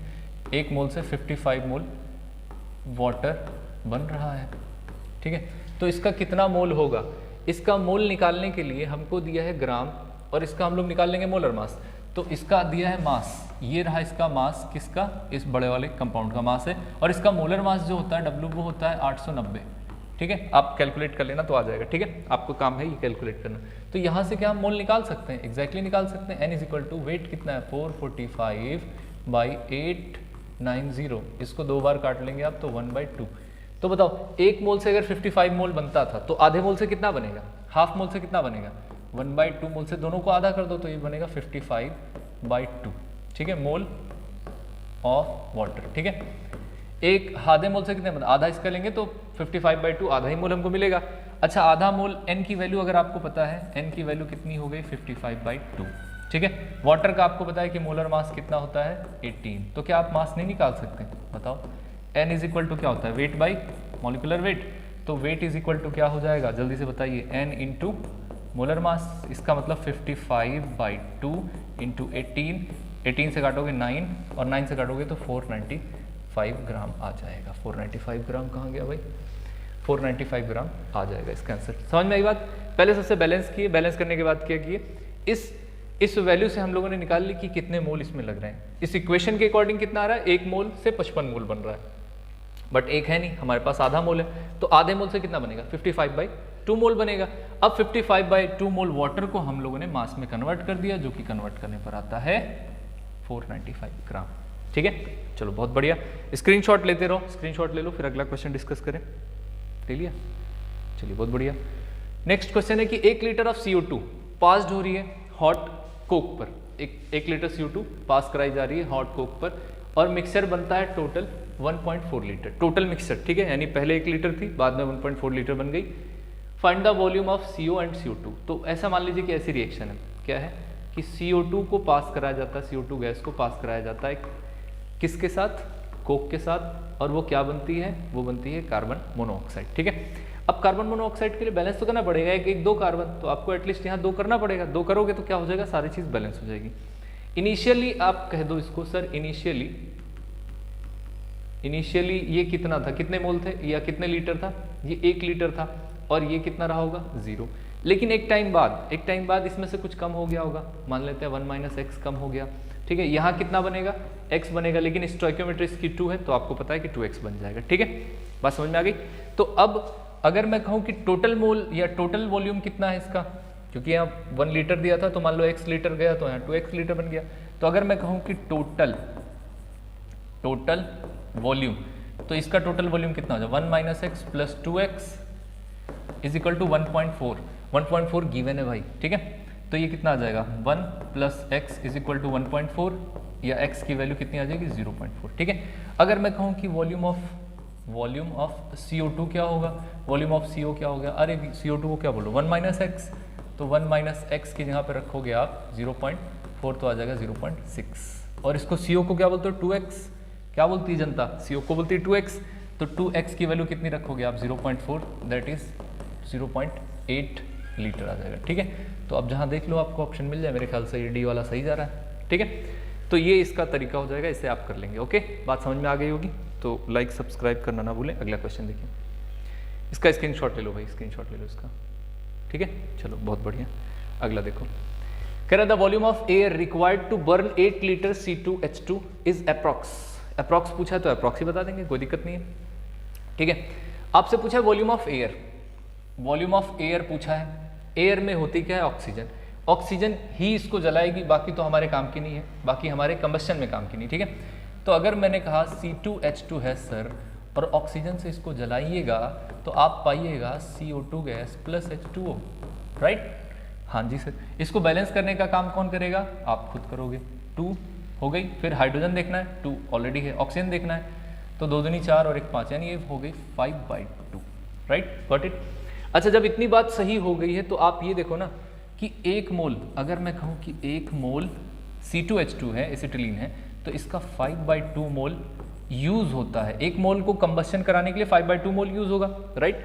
तो 1 मोल में इसका जरा बताओ कि कितना इसका दिया हुआ है?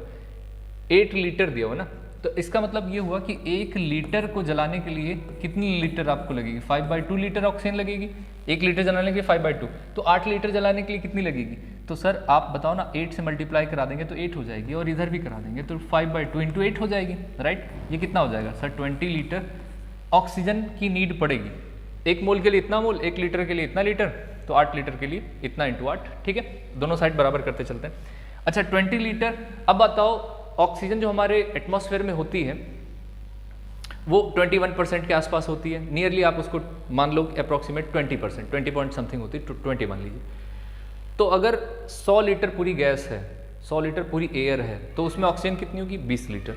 तो मैंने ये कहा कि भैया 20 लीटर है, इसका मतलब इसका 5 गुना गैस होगी।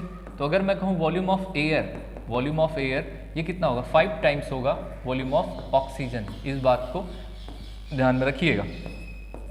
चलिए जी, वॉल्यूम ऑफ एयर क्या हो जाएगा? 5 टाइम्स इंटू 220, 100 लीटर हो जाएगा, और that is your correct answer, 100 ये हो जाएगा, ठीक है। बात समझ में आ रही ना? चलिए जल्दी से इसका स्क्रीनशॉट ले लीजिए, नोट कर लीजिए, फिर आगे बढ़ते हैं अपने अगले क्वेश्चन की तरफ, ठीक है। बात समझ में आ गई? क्वेश्चन नंबर 24 की तरफ। ओके, चलो आगे बढ़ते हैं। हाँ जी, कह रहे 10 ml ऑफ गैस हाइड्रोकार्बन कोई है और कंप्लीट कंबशन कराया जाता है तो वो 40 ml CO2 देती है और 50 ml H2O देती है। इनके लिए भी आपको क्या चाहिए? इनके लिए भी आपको चाहिए कि आप इनको पहले इधर कर देते हैं। इसके लिए आप केमिकल रिएक्शन लिखिए कि कितना है। कोई हाइड्रोकार्बन है, मान लीजिए कि CXHY टाइप का हाइड्रोकार्बन है, ठीक है। फिर उसमें X + Y/4 टाइप की ऑक्सीजन भी होगी, ठीक है। और ये देगा आपको XCO2 + Y/2 H2O देगा, ठीक है। अब ये रिएक्शन तो आपको पहले से पता है, ठीक है। ये एक जनरल फॉर्म है इसका। अच्छा सर, ठीक है। कह रहा है कि 10 ml। अच्छा एक बात बताना, क्या अगर मैंने इसका 1 मोल लिया, ठीक है, स्टोइकियोमेट्री लिखते हैं, 1 मोल लिया तो इतने मोल ऑक्सीजन लगेगी और 1 मोल CO2 बनेगी और Y/2 मोल H2O बनेगा। बताओ बात सही है कि नहीं सही? बिल्कुल बात सही है, ठीक है। इसको Y/2 कर लीजिए अच्छे से, Y/2 बनेगा। अगर मैंने कहा कि 1 ml लोगे सर तो वॉल्यूम ले लो, तो 1 ml से 1 ml ये बनेगा और Y/2 ml ये बनेगा। नहीं सर, क्वेश्चन में तो हमको 10 ml दे रखा है, 10 ml गैस है ना, तो यहाँ 10 ml बनाओ। तो जैसे आप इसको 10 ml बनाओगे, है ना, 1 ml बनेगा, मतलब यहाँ x ml हो जाएगा। Y/2 ml है तो यहाँ x × 1 ml होगा, यहाँ x ml होगा, ठीक है। यहाँ 1 मोल क्यों लिखा है इसको मैंने x मोल लिखना था, तो 1 × x हो जाएगा, ठीक है। अगर यहाँ 10 ml दिया तो हमने 10 से मल्टीप्लाई करा दिया, इसका मतलब ये भी 10x हो जाएगा, इसका मतलब Y/2 × 10 हो जाएगा और ये हो जाएगा 5y, ठीक है। अच्छा सर, अब कितना दे रखा है? ये जो हमने बाद में कराया for 10 ml के लिए ना, यहाँ पर अकॉर्डिंग टू क्वेश्चन कराया, जब अकॉर्डिंग टू क्वेश्चन हमने रखा जब इसके अकॉर्डिंग, तो हमको क्या मिल गया? 10 ml पे 10x मिल रहा है। और 10x की वैल्यू कितनी दे रखी है? 10x की जो वैल्यू दे रखी है वो दे रखी है 40, है ना, कि जो कार्बन डाइऑक्साइड है वो 10x की जगह 40 ml मिल रहा है, ठीक है। तो आप x की वैल्यू बता दो, क्या हो जाएगी? मुझे क्या हो जाएगी? 4 हो जाएगी। Very good. अब जरा बताओ मुझे कि y की वैल्यू क्या है, क्योंकि y का दिया 50 ml, तो आप बताओ ना जरा कि 5y = क्या हो जाएगा सर? 50, ठीक है। तो y की वैल्यू आ जाएगी 10, यहाँ से काटोगे तो 10 आ जाएगा, ठीक है। तो अब y x 4 और y टाइप का है, यानी यहाँ 4 और 10 होगा, 4 और 10 यहीं पर दिख रहा है, यही इसका करेक्ट आंसर हो जाएगा। ठीक है, तो बात समझ रहे हो कि नहीं समझ रहे हो? एक एक पॉइंट बहुत अच्छे से नोट करते हुए, अच्छे से नोट्स बनाते हुए चलो। आप कहीं भी पढ़ रहे हो, XYZ किसी भी स्कूल में पढ़ रहे हो, किसी भी संस्था में पढ़ रहे हो, ये सब क्वेश्चन बहुत ज़रूरी हैं, रिपीटेड क्वेश्चन है। आप जेईई की, नीट की जब भी एग्जाम दोगे तो ऐसे टाइप के क्वेश्चन मिलते रहते हैं, तो इसीलिए इन सब क्वेश्चन को समझना बहुत ज़रूरी है। स्क्रीनशॉट ले लो, फिर आगे बढ़ते हैं। ठीक है, क्वेश्चन नंबर 24 हो चुका है। अब बात करेंगे क्वेश्चन नंबर 25 की। ठीक है, क्वेश्चन नंबर 25 की बात करेंगे।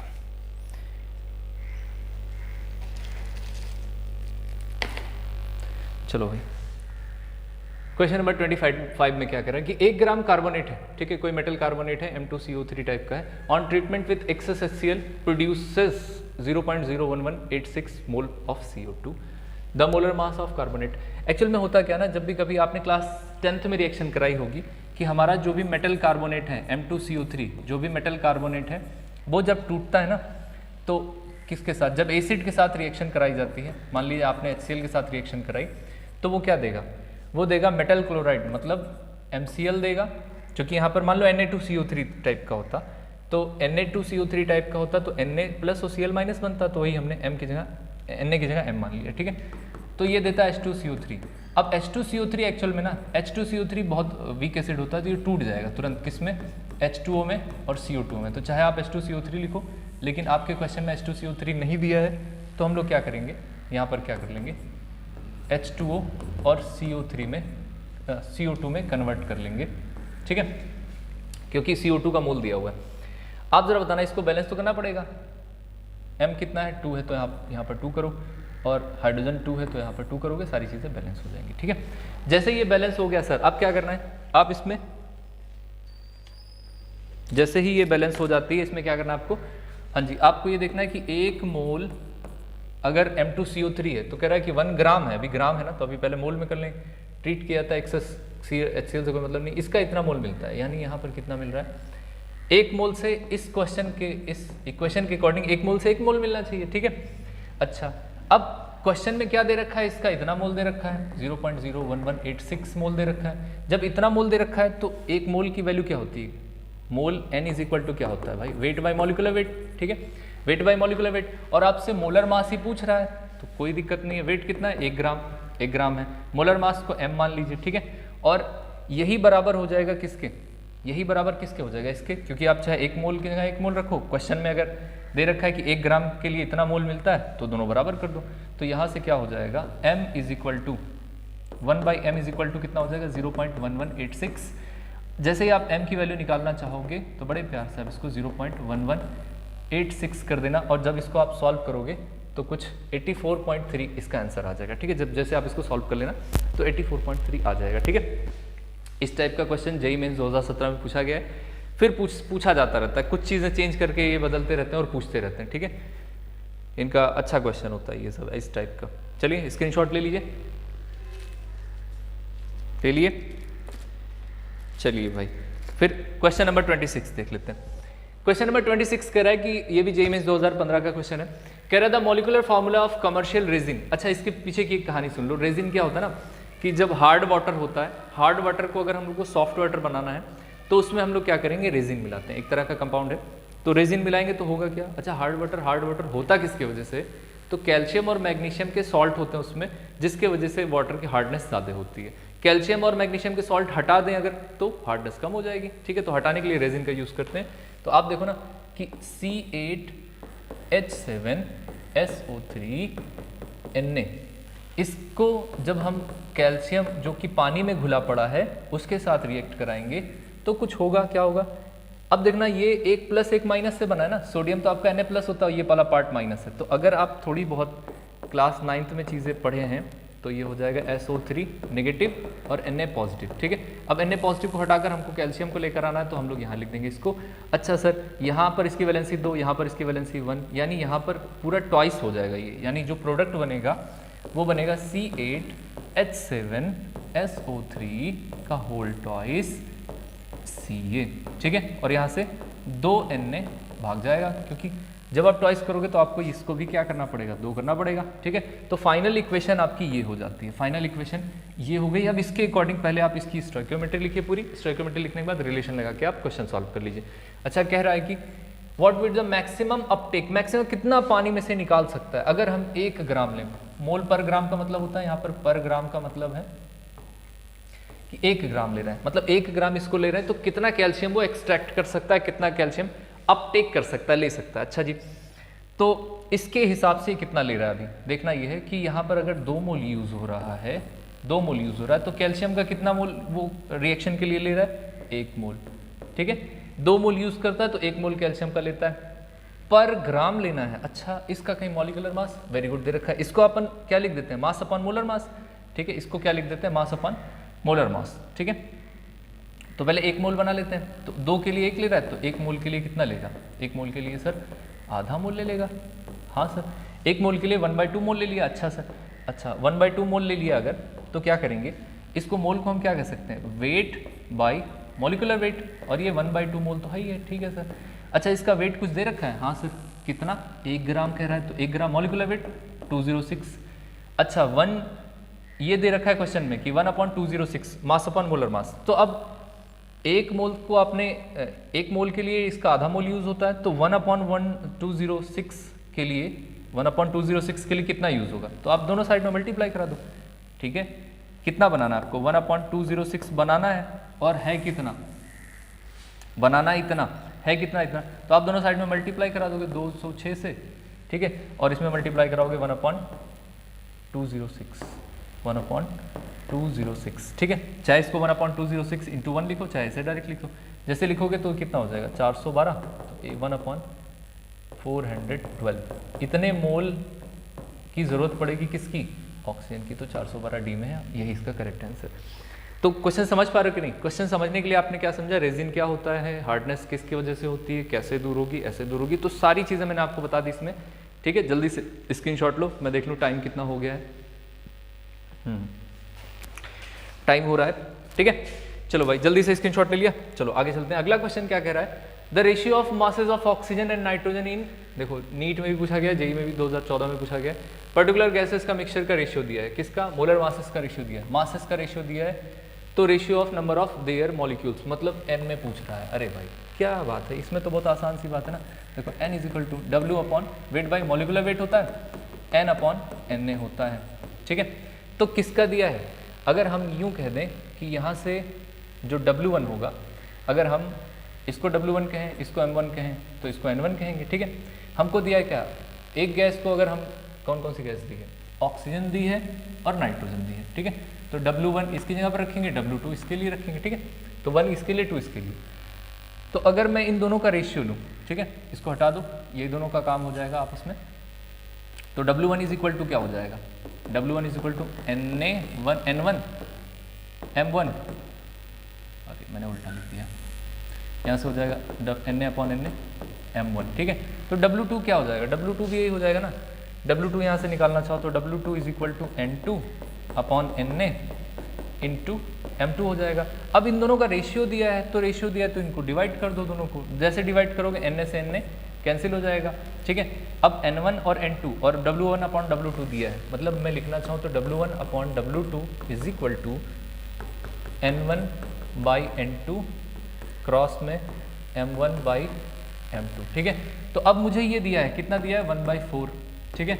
और मुझे N1 और N2 पूछ रहा है कि एक गैस ऑक्सीजन और नाइट्रोजन, यहाँ N2 मतलब नाइट्रोजन मत समझिएगा, ठीक है, यहाँ N2 मतलब नाइट्रोजन के नंबर ऑफ पार्टिकल्स है, ठीक है, और यहाँ M1 M2 है। अच्छा, ऑक्सीजन का मोलर मास कितना होता है भाई, 32, 16 दूनी 32, O2 गैस का, नाइट्रोजन का तो 14 दूनी 28, ठीक है। तो N1 अपॉन N2 निकाल लो यहाँ से, तो 28 ऊपर चला जाएगा, 32 नीचे चला जाएगा, तो ये कितना हो जाएगा, N1 by N2 is equal to कितना हो जाएगा, देखिए कितना हो जाएगा, 1/4, 28 ऊपर गया, 32 नीचे आया, 7 चौक 28, तो आ जाएगा 7:32। क्या ये बात समझ में आई, आंसर कहीं दिख रहा है आपको चमकता हुआ, बिल्कुल सही, 7:32, ठीक है। इस तरह से आपको क्वेश्चन सॉल्व कर लेने हैं, ठीक है। इसमें क्वेश्चन जब तक मास्टर खुद करके नहीं दिखाएगा, जब तक टीचर खुद करके नहीं दिखाएगा ना, तब तक आपको समझ में कम आएगा, ठीक है। चलो नेक्स्ट, अगला क्वेश्चन है, ये क्या किया मैंने, नेक्स्ट करना है ना। हाँ, 0.5 mole of BaCl2 is mixed with इतना। अब देखो दो चीजें दी है ना आपको, पहले चीज एक बात समझ लें, जब भी दो इन्फॉर्मेशन दी जाए, एक इन्फॉर्मेशन इसके लिए दी जा रही है और एक इन्फॉर्मेशन इसके लिए दी जा रही है, जब भी कभी आपको दो चीजें दी जाए ना, तो आप पहले लिमिटिंग रिएजेंट लगाओ, तो उन दोनों में से देखो कि दोनों में से वैल्यूएबल कौन है। जब ये पता चल जाएगा कि हाँ दोनों में से इस पर डिपेंड कर रहा है आगे वाला प्रोडक्ट, तो आप फिर उससे आप सारी चीज़ें कैलकुलेट कर लोगे। तो क्या दिया है, मान लीजिए कि रिएक्शन होती है BaCl2 barium chloride plus Na3PO4 है ना, सोडियम फॉस्फेट, तो क्या होगा, NaCl बनेगा, NaCl बनेगा और क्या बनेगा, BaPO4 बनेगा। तो बन क्या रहा है, Ba3PO4 का होल ट्वाइस, है ना। क्लास 10th की सारी रिएक्शन होती है इस टाइप की, जो आप लोगों ने बहुत सारी डिफरेंट टाइप की रिएक्शन पढ़ी, और बन जाएगा क्या, NaCl। ठीक है, अब इसको बैलेंस वैलेंस कर लेंगे, यहाँ 3Na है तो कम से कम यहाँ 3 करना पड़ेगा, और यहाँ 3Ba है तो यहाँ पर 3 करना पड़ेगा। बदले में क्या, 3 दूनी 6 क्लोरीन हो गया, और फॉस्फेट कितना है, 2 है, तो यहाँ पर आपको 2 करना पड़ेगा और यहाँ पर 6 करना पड़ेगा। ठीक है, तो ये कितना हो जाएगा, 6 NaCl। क्या आप सारी चीज़ें बैलेंस है, देखो 2Na3 6 और 2 3 दूनी 6, तो मेरे ख्याल से सारी चीज़ें बैलेंस है ना, 3Ba Ba3। अगर सारी चीज़ें बैलेंस हो गई हैं तो आप ज़रा इसका मोल लिख लो ना। ठीक है, आप पूरी स्टोइकियोमेट्री लिख सकते हो, लेकिन इसके पहले इसका 0.5 मोल गिवन मोल, एकदम स्टार्टिंग वाला क्वेश्चन आ गया। ये गिवन मोल कितने इसके, गिवन मोल है सर 0.5, इसके कितने गिवन मोल है 0.2। ज़रा आप ये बताओ ये क्या है, स्टोइकियोमेट्रिक कोएफिशिएंट है, तो आप ज़रा बताना, अगर मुझे LR निकालना तो 0.5/3 करूँगा और 0.2/2 करूँगा। ठीक है, यहाँ से काटेंगे तो कितना आ जाएगा, यहाँ से काटेंगे तो आ जाएगा 0.1, और यहाँ से काटेंगे तो कितना आ जाएगा 0. कितना आ जाएगा, इससे काटोगे आप तो ये 50 लिखा ना, तो 3 1 3 और कितना आ जाएगा, ये 6 या 1.67 आ जाएगा। ठीक है, तो अगर इतना आ जाएगा 1.67 और यहाँ पर 0.1 आ रहा है, तो इसका मतलब LR कौन हुआ, ये लिमिटिंग रिएजेंट हुआ। अगर ये लिमिटिंग रिएजेंट हुआ तो इसका आप ज़रा लिखो, इसके लिए क्या लिखोगे कि 2 मोल अगर सोडियम फॉस्फेट यूज़ होगा तो नंबर ऑफ मोल्स बताना है, नंबर ऑफ मोल्स आप बताना है किसके, बेरियम फॉस्फेट के। तो 2 मोल से कितना मोल बन रहा है, 1 मोल बन रहा है, 2 मोल से 1 मोल बेरियम फॉस्फेट आपको मिलेगा, 2 मोल से 1 मोल मिलेगा। इसके कितने मोल दिए हैं, 0.2 मोल दिए हैं, यही तो गिवन मोल है, और इस पर कितने निकालने हैं आपको, इसको 0.2 बनाना है तो क्या करो 0.2 कर दो, एक पॉइंट इधर लगा दो तो 0.1 इसको कर दो, यानी 0.1 मोल क्या बन जाएगा आपका, बेरियम फॉस्फेट बन जाएगा। और I think B option is correct. ठीक है, ये भी रिपीटेड क्वेश्चन ही है, ये जेई में और नीट में अक्सर पूछ लिया जाता है इस टाइप के क्वेश्चन। ठीक है, तो चलिए भाई अगले क्वेश्चन को भी देख लेते हैं ना, अगले क्वेश्चन को डिस्कस कर लेते हैं कि the molarity of solution obtained by mixing इतना ml है और इतनी उसकी मोलैरिटी है। ठीक है, विद इतने ml को इतनी मोलैरिटी के साथ मिक्स किया जाता है, तो टोटल की मोलैरिटी क्या होगी। इसके लिए एक छोटा सा फॉर्मूला होता है कि M1V1 पहले की मोलैरिटी, पहले का वॉल्यूम, और M2V2 दोनों दूसरे की मोलैरिटी और दूसरे सोल्यूशन का वॉल्यूम। ये जो होता है ना, M रिजल्टेंट हो जाएगा V1 + V2। ठीक है, इतना हो जाएगा। तो यहाँ से M1 की वैल्यू कितनी दे रखी है वहाँ पर 0.5, तो ये हो जाएगा 0.5 × 750 V1 दिया है। ठीक है, ये कितना है, प्लस करेंगे आप 0, ये दे रखा है 2, ये 2 दे रखा है, और यहाँ पर है 250, यहाँ पर है 250 इसका वॉल्यूम। ठीक है, M रिजल्टेंट पूछा आपसे, वॉल्यूम ये हो जाएगा 750 और 250। ठीक है, जैसे आप इसको सॉल्व करोगे ये आ जाएगा 875 और ये आ जाएगा रिजल्टेंट इसका, और ये 1000। ठीक है, 1000 से डिवाइड करके जो रिजल्टेंट मोलैरिटी होगी वो आ जाएगी 0.875। ठीक है, ये आंसर हो जाएगा आपका, कैलकुलेट करना आप। और एक बात ये जब दोनों एसिड है, ये भी एसिड है HCl, ये भी HCl एसिड है, तब आपने यहाँ पर प्लस लिया। बट अगर एक एसिड और एक बेस होता, एक एसिड को एक बेस में घोलते ना, तब यहीं पर माइनस आ जाता। मतलब अगर एसिड बेस होता, एसिड के लिए तो ठीक है, बट एसिड बेस होता तो आप क्या करते, एसिड बेस होता, एसिड बेस रिएक्शन होती तो आप क्या कराते, M1V1 - M2V2 करते is equal to M resultant V1 + V2। ठीक है, V1 + V2 ये हो जाता है इसका फॉर्मूला। ठीक है, तो ध्यान रखिएगा, हो सकता है अगले क्वेश्चन में इस टाइप से पूछ ले। ठीक है, चलिए अगला क्वेश्चन, लास्ट क्वेश्चन देख लेते हैं आज की क्लास का। कह रहा कि ये नीट AIEEE 2006 में पूछा गया, नीट में भी आ चुका है। How many moles of magnesium phosphate M3PO4 का होल ट्वाइस विल कंटेन मतलब होता है धारण करना, तो कितना मैग्नीशियम फॉस्फेट 0.25 मोल ऑक्सीजन को कंटेन कर पाएगा। ठीक है, ऑक्सीजन एटम की बात कर रहा है। ठीक है, तो चलिए देखते हैं। मैंने कहा कि मैग्नीशियम फॉस्फेट है Mg3PO4 का होल ट्वाइस है। बताओ सर इसमें कितने ऑक्सीजन एटम हैं, कितने ऑक्सीजन एटम है? तो आप कहोगे सर इसमें तो 4 दूनी 8 ऑक्सीजन एटम है, राइट? 8 ऑक्सीजन एटम है, ठीक है, 80 में समझ लेना इसको। 8 ऑक्सीजन एटम है, अगर 8 ऑक्सीजन एटम है तो आपको बताना है कि इसका मतलब क्या हुआ। इसका मतलब ये हुआ कि एक मोल एटम में, 1 मोल अगर हम मैग्नीशियम फॉस्फेट लेंगे तो इसका मतलब 8 मोल ऑक्सीजन एटम होगा ना, 8 मोल ऑक्सीजन एटम होगा। अच्छा सर, हमने कहा 1 मोल नहीं, हमको तो चाहिए 0.25 मोल में, तो पहले इसको हम 1 मोल बना लेते हैं। तो ये हो जाएगा 1/8, दोनों को 8 से डिवाइड कर दो तो 1/8 मोल, और ये हो जाएगा 1 मोल, है ना, ऑक्सीजन एटम। ठीक है, 1 मोल ऑक्सीजन एटम। अच्छा सर, अगर मुझे यहाँ बनाना है 0.25 तो 0.25 से दोनों तरफ मल्टीप्लाई करा दीजिए। 0.25 मोल इसको बनाने के लिए 0.25 से मल्टीप्लाई करा दिया यहाँ पर। ठीक है, यही हाल आपको यहाँ पर भी कराना है, 0.25 से मल्टीप्लाई करा दोगे तो जितना आ जाएगा वही आपका आंसर हो जाएगा। ठीक है, ये क्वेश्चन पूछा था कि बताओ 1 मोल में तो ये 8 मोल कंटेन करता है, तो कब 0.25 मोल अगर दिया हो तो कितने मैग्नीशियम फॉस्फेट की नीड पड़ेगी, मतलब कितना मैग्नीशियम फॉस्फेट अगर हम लें कि उसमें हमको 0.25 मोल ऑक्सीजन मिल जाए। तो अब इसको सॉल्व कर लोगे तो कितना आ जाएगा, 1/8। ये कितना है, 0.25 को आप 25 × 10⁻² लिख दो, और फिर इसको आप काटोगे तो 8 × 3 = 24, 3 पॉइंट समथिंग आ जाएगा। ये रहा आपका आंसर। ठीक है, तो आज की इस क्लास में, आज की इस बहुत इंपॉर्टेंट क्लास में आप लोगों ने 2 टॉपिक समझा अच्छे से। एक तो स्टोइकियोमेट्रिक कैलकुलेशंस, और उसी के साथ साथ आपने देखा लिमिटिंग रिएजेंट को, और ढेर सारे क्वेश्चन के, अच्छे खासे क्वेश्चन के। बस इन्हीं क्वेश्चन की प्रैक्टिस कर लीजिए, और इसी टाइप के और भी क्वेश्चन होंगे जो कि हम लोग नेक्स्ट लेक्चर में डिस्कस करेंगे। ठीक है, और आपको कैसा लगा एक बार बता दीजिएगा। ठीक है, तो आप लोग स्वस्थ रहिए, व्यस्त रहिए, मस्त रहिए, इसी तरह से पढ़ते रहिए। Thank you so much, bye bye.